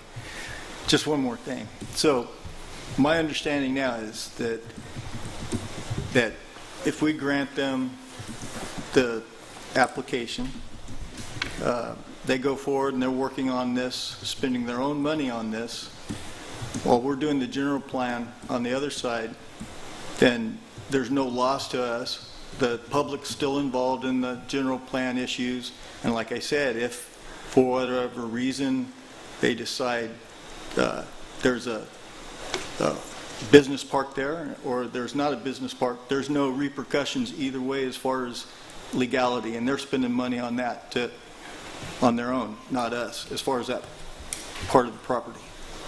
I think so. If I'm understanding your question correctly, the two can be on parallel tracks. There's a point in time where they will have to come together. So if there are changes, if this project precedes, when we talk about the general plan update, it should be clear, and Sean made this point, we are under statutory deadline for review of the housing element. The other general plan elements do not have any statutory, as I recall, any particular statutory requirement to update them in any particular time frame. It's just typical that you would consider other elements as well, to the extent that you're making changes to your housing element. So this project will involve at least changes to the land use element, and depending on what the project looks like, could have other changes. It's hard to know. So they could proceed on a parallel track. They can be on, they're on their own track. There was no guarantee that they'll arrive at the Planning Commission at the same time. So, there's either way can work. You can, remember that general plan amendments are one of those areas where the council, the town has the greatest discretion on how it wants to proceed in terms of timing and substance. So you can make a decision to allow this application to move forward, or you can make a decision that you think that it would be better to have it be done as part of the general plan. I do want to make the point, just to remind you, that under your ordinance and under your general plan, the council is required to find that the proposed amendments will be clearly beneficial to the town. That is the standard that you're required to apply. But I also want to make the point, and we use a lot of these terms, some of this is lawyer distinctions, so bear with me.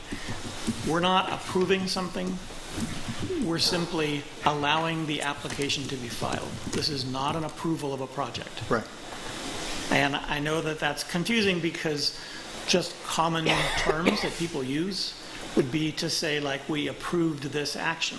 Well, yes, except here it's important that it be clear that you're not approving a project. This project has years to go before it could be at a point of approval. Thank you, John. So that makes me ask another question. Why can't if we have something like this concept that is being proposed, and just let's just guess on how it comes flowing out tonight, either yes or no, whatever it is. Say it is yes. Since we're going through the general plan amendment, shouldn't we already put this designation in there, since we know it's potentially coming up as part of our, so why, do you see what I'm saying? Yeah. So it would be prudent if we have an application that's on file. I would not do it until there's an application on file, just because someone is talking about a project but they haven't filed an application. Many people talk about lots of different kinds of projects, but once an application is on file, then you do have a proposal to change it, and it would be prudent as part of your general plan process to be thinking about the impact that this might have. So, for example, in the housing element, they're proposing to replan property that is zoned for low-density housing into some sort of a commercial zoning, with the exception of the condominium piece. So that's a relevant piece for the housing element, just in terms of your vacant land inventory and those sorts of things. Because these are all low-density housing, it doesn't raise any particular issues for the housing element. You all know the state is very focused on housing, but it's focused on housing at a much higher density. So the lower density housing is not anything that creates any particular issues in that sense. But yeah, you would want to, once an application's on file, you would want to take it into account as you're moving forward. So even if he hasn't applied, and we know that it's potentially on the horizon when we're doing our general plan update, can we not discuss that? Sure, because when it's a town-initiated update of the general plan, then the process that I think Andres has laid out for obtaining public input would apply. And as Sean indicated, part of that public input process is individual property owners can come to the town and say, hey, I understand you're updating the general plan. I'd like you to consider changing my property from X to Y. And that would be public input that came in. It would be, because it's a particular property owner making a specific request, you would look at that. But you would look at that in the context of all the other things that the Planning Commission might suggest, the council might suggest, other members of the community might suggest. So you could certainly do it in that manner. So you could do both. Mm-hmm.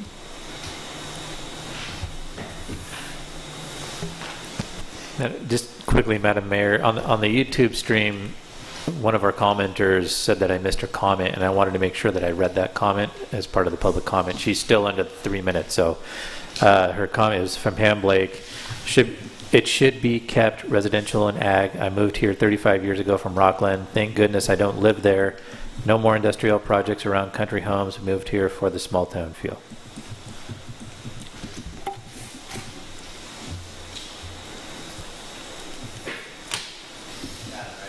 Please.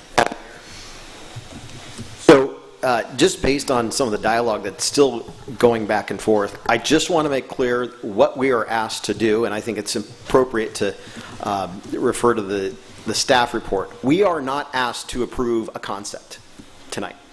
We are asked to approve or deny an application to move forward. A guy to pull an application so he can put a concept together. So we are not asked to do anything other than that.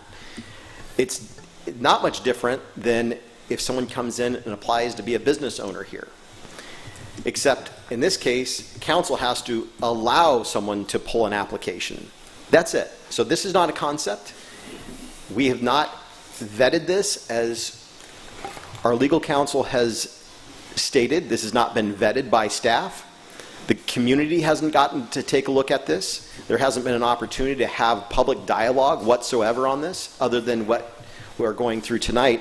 This is an application, not a concept. Thank you, Madam Mayor. Sure. Thank you. Any other questions? All right.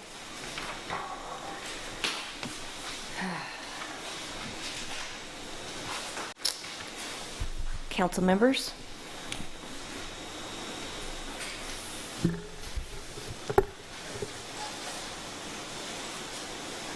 Motion to approve the application to move forward. Item 11. Can I make a suggestion? In this case, my recommendation would be that your motion be to approve resolution, the attached resolution, and that contains the statements that you need to be making. Okay. Okay, before you do that, I just want to read the resolution real quick again. Hold on.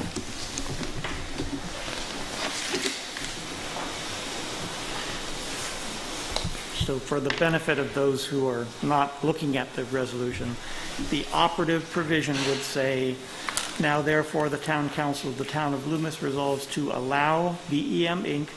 to proceed with submittal of an application for a general plan land use and zoning map amendment as provided in Municipal Code Chapter 13.76 for consideration of private amendments. I actually see something that I would like to see changed on the third paragraph. Whereas the Town Council is supportive of BEM to submit a formal application for a general plan land use and zoning map amendment through a specific plan to allow for development of phased mixed-use project including flex industrial and office buildings, including a standalone food service and building and cluster of 3-story. I don't think that detail needs to be there, and I'm not comfortable with that. I suggest we change that to a period after specific plan.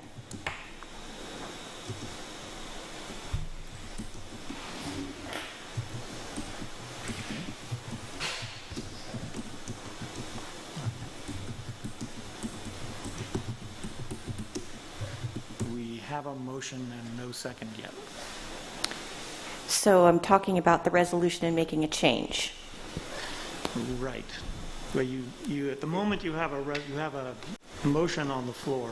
I don't. Did you make a? I made a motion. Oh. I can. Let me withdraw the motion, Madam Mayor, and Thank then you. let's address your Concerns. comment about the whereas. So why don't we zero in on that? Thank you. Okay, so you're proposing what? I am proposing to eliminate after it says specific plan. It says to allow for development of phased. It just seems too detail oriented about a project that I am not familiar with. So I would simply like to have that verbiage deleted.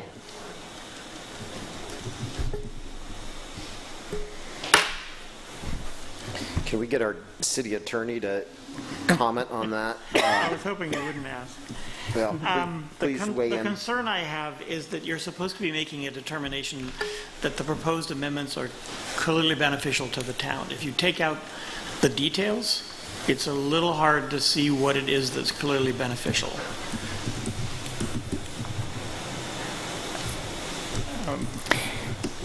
Now, I mean, what you could say is, and maybe this would be helpful, to say that if it is the sense of the council consistent with the language in the 2001 general plan that this area be looked at again, that you think that it would be clearly beneficial to review the general plan and zoning designations for this property consistent with the 2001 general plan statement that it should be reviewed in 3 years. It wasn't reviewed in 3 years, but that it's appropriate to review it, and that would be beneficial.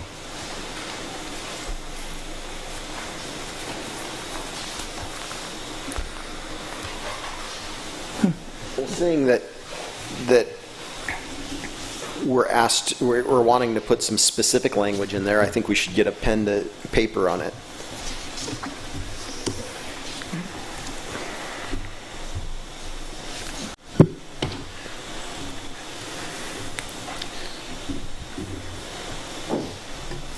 I'll let you take the lead on this, Jeff. Maybe we could take a 5-minute break Yeah. while we have a chance to huddle and think about some verbiage that we could add in that would be helpful. Okay. We're going to go ahead and take a 5-minute break. Okay.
Sean? Sean?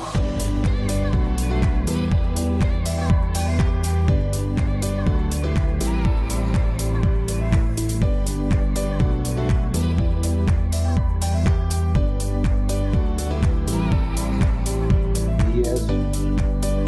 The issue is just doing the review does not necessarily allow us to apply because the parcels to the south not maybe government.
Musk is refusing to stay on today.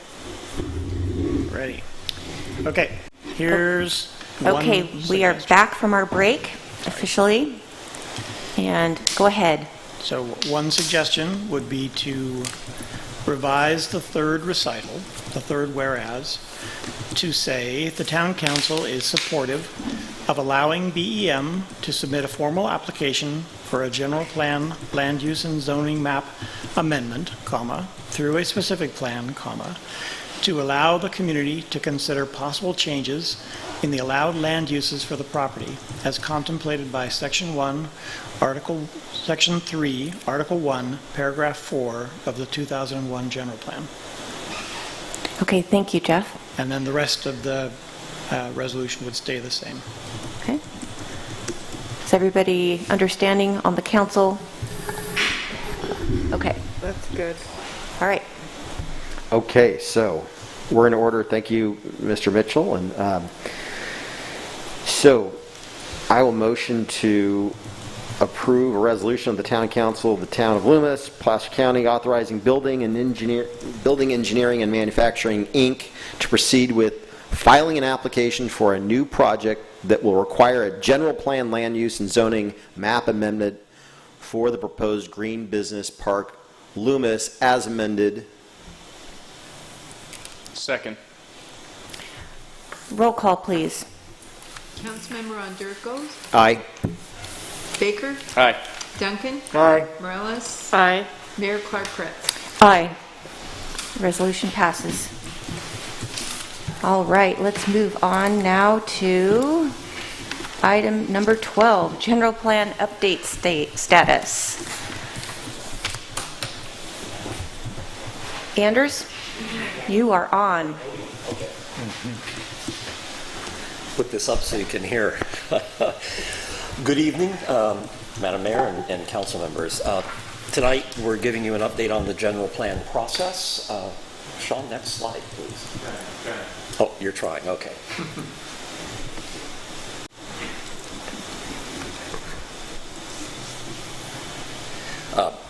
The first slide you're going to see is basically a reiteration of the direction that we have from the council, and I'm going to have that up each time so that if at any point in time the council wants to redirect, you can remind us to redirect. But basically this is a update, clarification, minor edits to the general plan for the town of Loomis, updating it to reflect current conditions, current state law.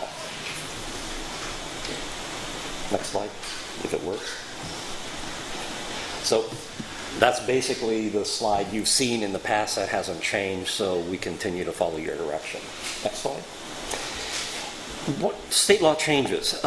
Since we last talked, general plan guidelines, the state has actually come out with the guidelines for the environmental justice element. So we now have those, and we'll be following those, and that occurred in June. One of the things the town of Loomis does not meet the standards for preparing an environmental justice element. Our recommendation is I think we should consider it so that we do consider those issues, but basically the demographics of the town don't meet the state's requirements where you're mandated to have that element.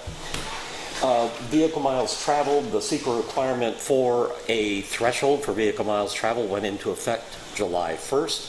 So the sooner we can get a threshold for you in the town of Loomis to review projects, the better. I will tell you that Wood Rogers was retained by the town to work on the traffic and circulation element. And we have been in discussions with the County of Placer, who is in the process also of updating their VMT analysis. And it's the hope that the town will tier with the work that Placer County has done, reducing the time frame and the cost to come up with a VMT requirement for the town of Loomis. And the regional housing allocation that we're dealing with right now is for 2021 to 2029.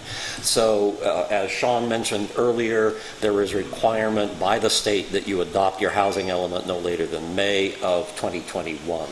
Next slide. What has been accomplished? So since we last met, you had the February general plan update. And you have the update today, so that's the update with the council. Public outreach, the open house, which we were rapidly moving towards holding, was put on hold because of COVID. As we'll talk a little bit later, we're looking at options to conduct a open house in a manner that is safe for the community, but still get that individual input that I think we all want. In that time, there have been comments and input on the general plan, and we're recording those, and also we're maintaining the town website. Next slide. There we go. Accomplishments of the staff. The town put out a request for proposals for consultants to assist in the general plan. There were 2 firms that were accepted, and we will be coming back with contracts to the council in your August meeting for those firms. And it was decided actually to work with both firms because they had different skill sets that supplement the information for the town. So in the case, PlaceWorks is currently doing the housing element for Placer County, so it made a lot of sense to tier off of that work and work with them for the Loomis housing element, especially given the time frame. And then AECom, who has some they've been doing work on the Costco EIR. They do know the environmental, traffic, and other situations that I think will be helpful in moving forward with the EIR and the general plan.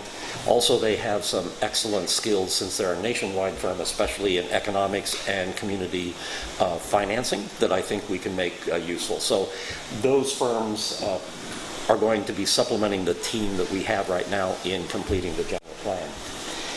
The element settings are in progress. We have the cultural setting, the circulation setting, conservation resources, public health and safety, and public services and facilities. We're hoping to have actually those setting sections to you in August, where we can put them up on the website as administrative drafts, and the community can start reviewing them as we work with it. And that would also be a precursor to an open house. So we're taking a little bit different tactic and moving forward with information earlier than we had anticipated, just because the open house is put off. So as we develop information, we want to make that available. Next slide. On the 28th of July, there's going to be a presentation as part of the educational series for the Planning Commission on biological resources and wetlands. The Commission had specific questions, so July 28th, that presentation will be made. The public outreach program, we're still maintaining the website. We're available still to talk with groups, make presentations. We are developing a public outreach program, and part of that will hopefully come together in August after the consultants are hired by the town, because they both have expertise in public outreach that we'll be utilizing. And the other thing that is continuing to move forward through Mary Beth is the Rural Technical Assistance Program. And I believe there's an MOU now between the town of Loomis and SACOG for the funding of that program, which is to advance the main commercial corridor area. So that will be tied into the general plan update with the information generated in that program. Next. So the target schedule. Going back, we were mandated by the state to have the housing element done by May of next year. So we're going to have a rigorous schedule to accomplish that. It's possible that the state will push that schedule back. There's a number of things that they have pushed schedules back because of the COVID situation. But if not, our intent is to move forward. And as Sean mentioned, if there are items that have not been addressed in the general plan, any of the elements, we'll continue to move forward with those, still meeting the state mandate of no more than 4 amendments to the general plan on an annual basis. So we'll be tiering that information forward and focusing on getting the housing element done. And if there's other elements that need work and we want to continue to have discussions, we'll do that as we move past that May 2021 date. So we're hoping to have community surveys late summer, early fall. We hope to have the settings and studies done for you and the community's review. We're looking for agency and community input during this period of time. We're hoping to do some form of an open house event. We have a few ideas on making that happen. Maybe one of them is actually a YouTube video to give the community a preview of what's going to be at the open house, and then when they come, they can be more efficient and move through and be safe. Also, potential workshops between the council and planning commission to talk about issues. And then the winter and spring, hopefully the draft documents for especially the housing element and environmental documents for the housing element will be done so that actually it can come to the council, to the planning commission and council then in the spring for meeting that state deadline. Next. So the information still stays the same. There is a email address at gpupdate@loomis.ca.gov that we're accepting emails on. There is information on site, and as we get settings and information, that will be posted for the community to review and collaborate with the staff in making those updates. There's still snail mail and also the drop-off. So that's basically where we are in the general plan process. That it slipped with the COVID and especially with the open houses being put off, but I think we have ways to move forward and get the public outreach that the council wants. Okay, I have a quick question for you. Okay. Is this on our website? Is there some place on our website that we have the general plan update information? There is a place on the website for the general plan update. I'll let Sean, I know the website was just updated. Yeah. Yeah, so on the new website, it's under the planning department, and on the left-hand side on the menu, there's a specific button that says 2020 General Plan Update. So everything up to date with the exception of this presentation is on the website. As soon as this gets done, we'll put it up and post the new stuff as well. And what about that snazzy matrix that you had before, which it had the timelines and the dates and all that? I'd really like to see that again. That is on the website. I need to update it now that we kind of know where we are, so I can do that tomorrow and get that to Mary Beth to put up on the website. Okay. And then speaking on behalf of myself, I'm hoping that this is a subject that gets put on the agenda for all meetings going forward. So we, each planning commission meeting and each town council meeting, we'll get an update, and like to see that matrix in our packet would be nice. Okay. Any other questions? Go ahead. Yeah, I agree. Excuse me. I agree with Jan on that, having like an update, as much as possible. But also, I think, I don't know what your plan is, but the virtual open house prior to the open house is a good idea. But I'd like to see that happen as soon as possible as well. And also, we were talking about the citizen involvement as far as like different committees and everything. And if we can use the Blue Goose like as before with the like Costco, social distancing and all that, that would be great. I think what so far we're talking about, and we need to tie this down, but that we would have an open house with the stations where people can go around, but we're going to have to limit the number of people who can be in the building at one time, make sure they continue to move forward as they go through it. And that's why we thought if we did a virtual go through the open house and have the persons at each station discuss what's information available, what questions are we asking, how could they participate, then they could come through and at least people are prepared to come in and make comment and engage in the discussion. And become informed and provide the information, because we talked about doing the whole thing virtually, but there's something about the face-to-face contact with the persons who are writing the sections, to hear those individual stories, to hear the individual interest, and some people are very reluctant to stand before a room or stand on a YouTube video. So we want to make sure persons are comfortable in coming in and having those discussions so we can gather that information and incorporate that. And to piggyback on that, I just wanted to say on the matrix, can we also put in there that we're going to send a mailer out to all the people that live in our town prior to that that video or YouTube. And also maybe we'll put, notices in the paper and all that to let everybody know that's happening. We will. Okay. We will. So the schedule on that, we need to get the contracts with the 2 additional firms. So it'll be after those contracts are signed, and I think that's August 14th, is that correct? 11th. So that will be coming to you on the August 11th meeting, so it's shortly after that. So we're in communication with those teams right now, so hopefully we can get the contract signed and then move forward at a rapid pace. Okay. During this process, I would encourage people not only to use our website, but to sign up for the agendas and the news. If you haven't yet, go onto the website. There's a link for sign up for agendas and news, and that will help.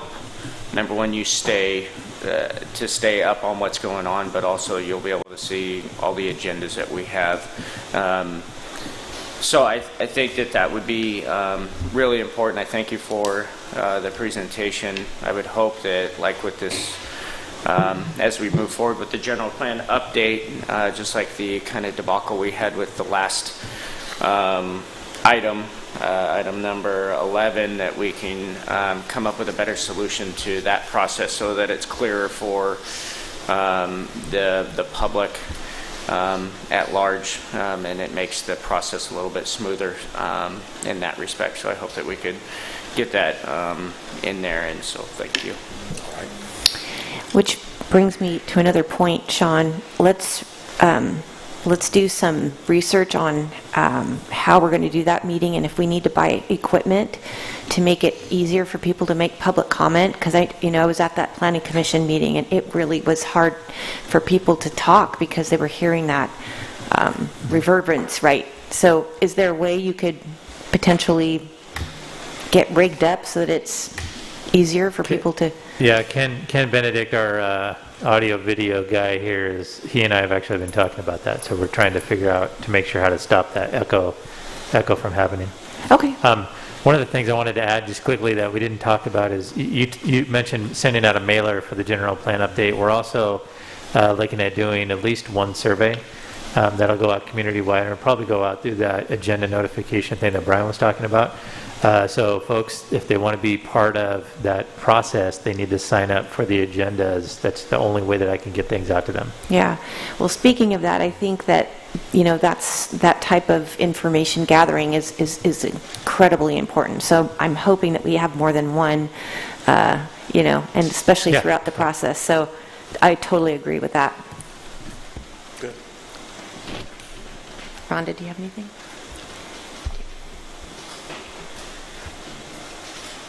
No? Oh, okay. Well, thank you very much for that. Appreciate it. Thank you for all your hard work, both of you. All right. We need to open up for public comment. Public comment. So I have one comment on the YouTube live stream. 2 comments. Does the town know, this is from Sonia Coupler, does the town know of any other developers who are considering land use amendment applications to track parallel to the general plan update?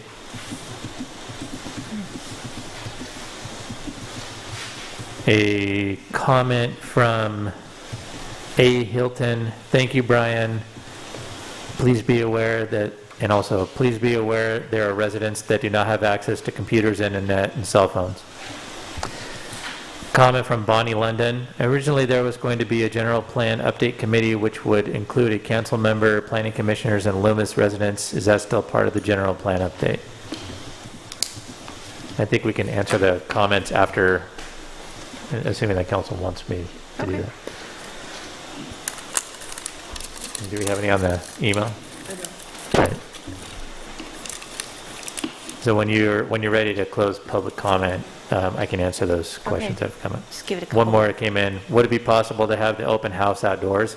That's my preference. I don't want to have staff and consultants meeting inside of the Blue Goose and having a bunch of folks come through and having them exposed to a bunch of people, even if it is for a short period amount of time. So we'll figure out a way to do it.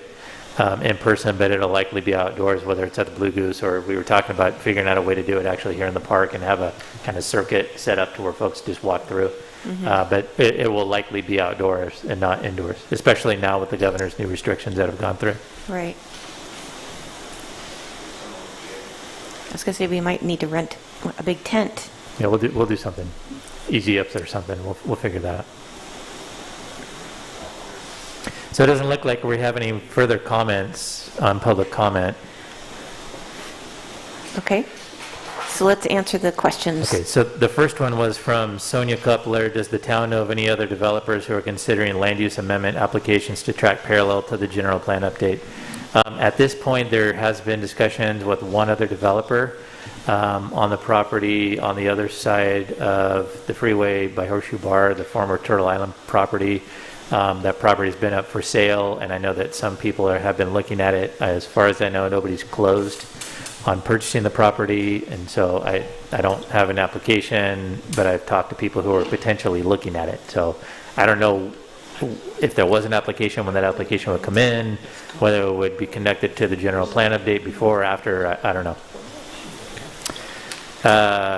Question from Bonnie London. Originally, there was going to be a general plan update committee, which would include council member, planning commissioners, and Loomis residents. Is that still part of the general plan update? It's actually a couple different committees. It's not one committee itself.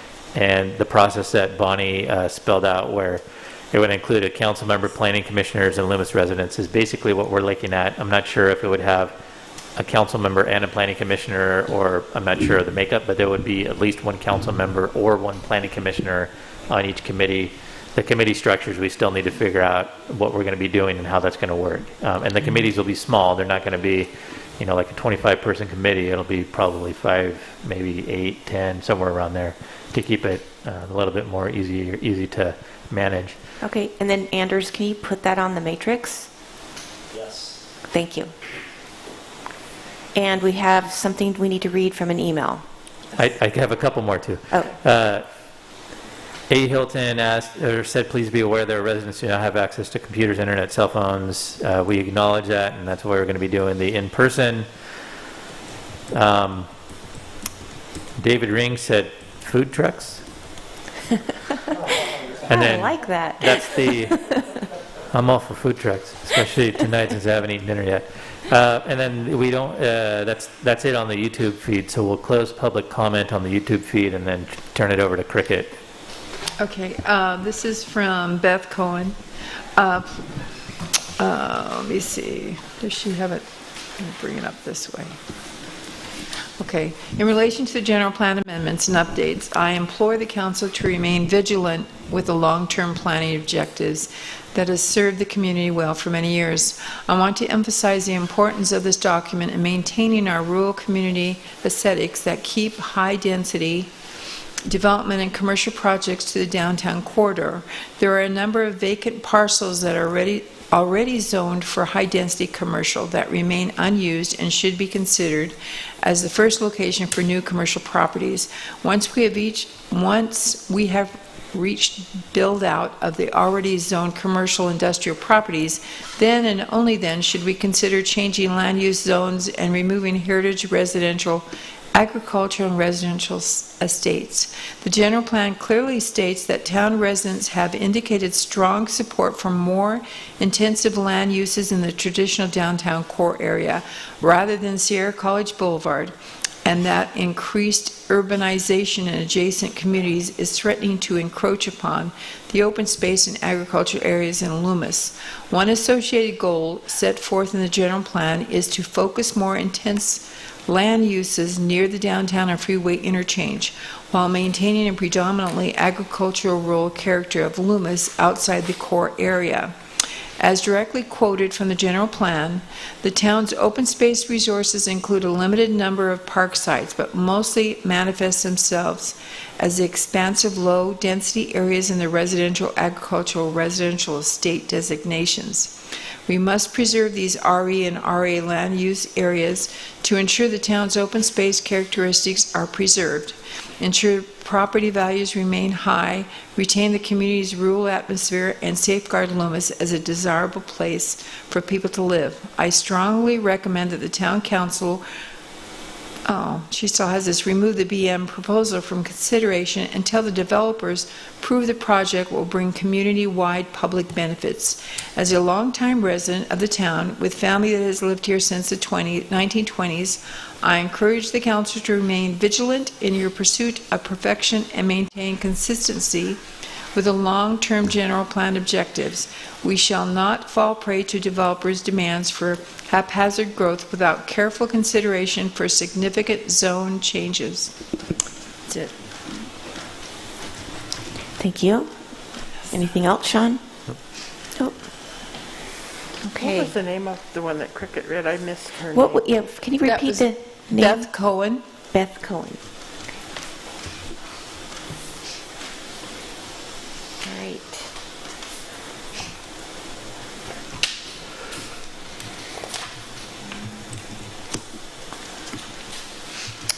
So, into my agenda.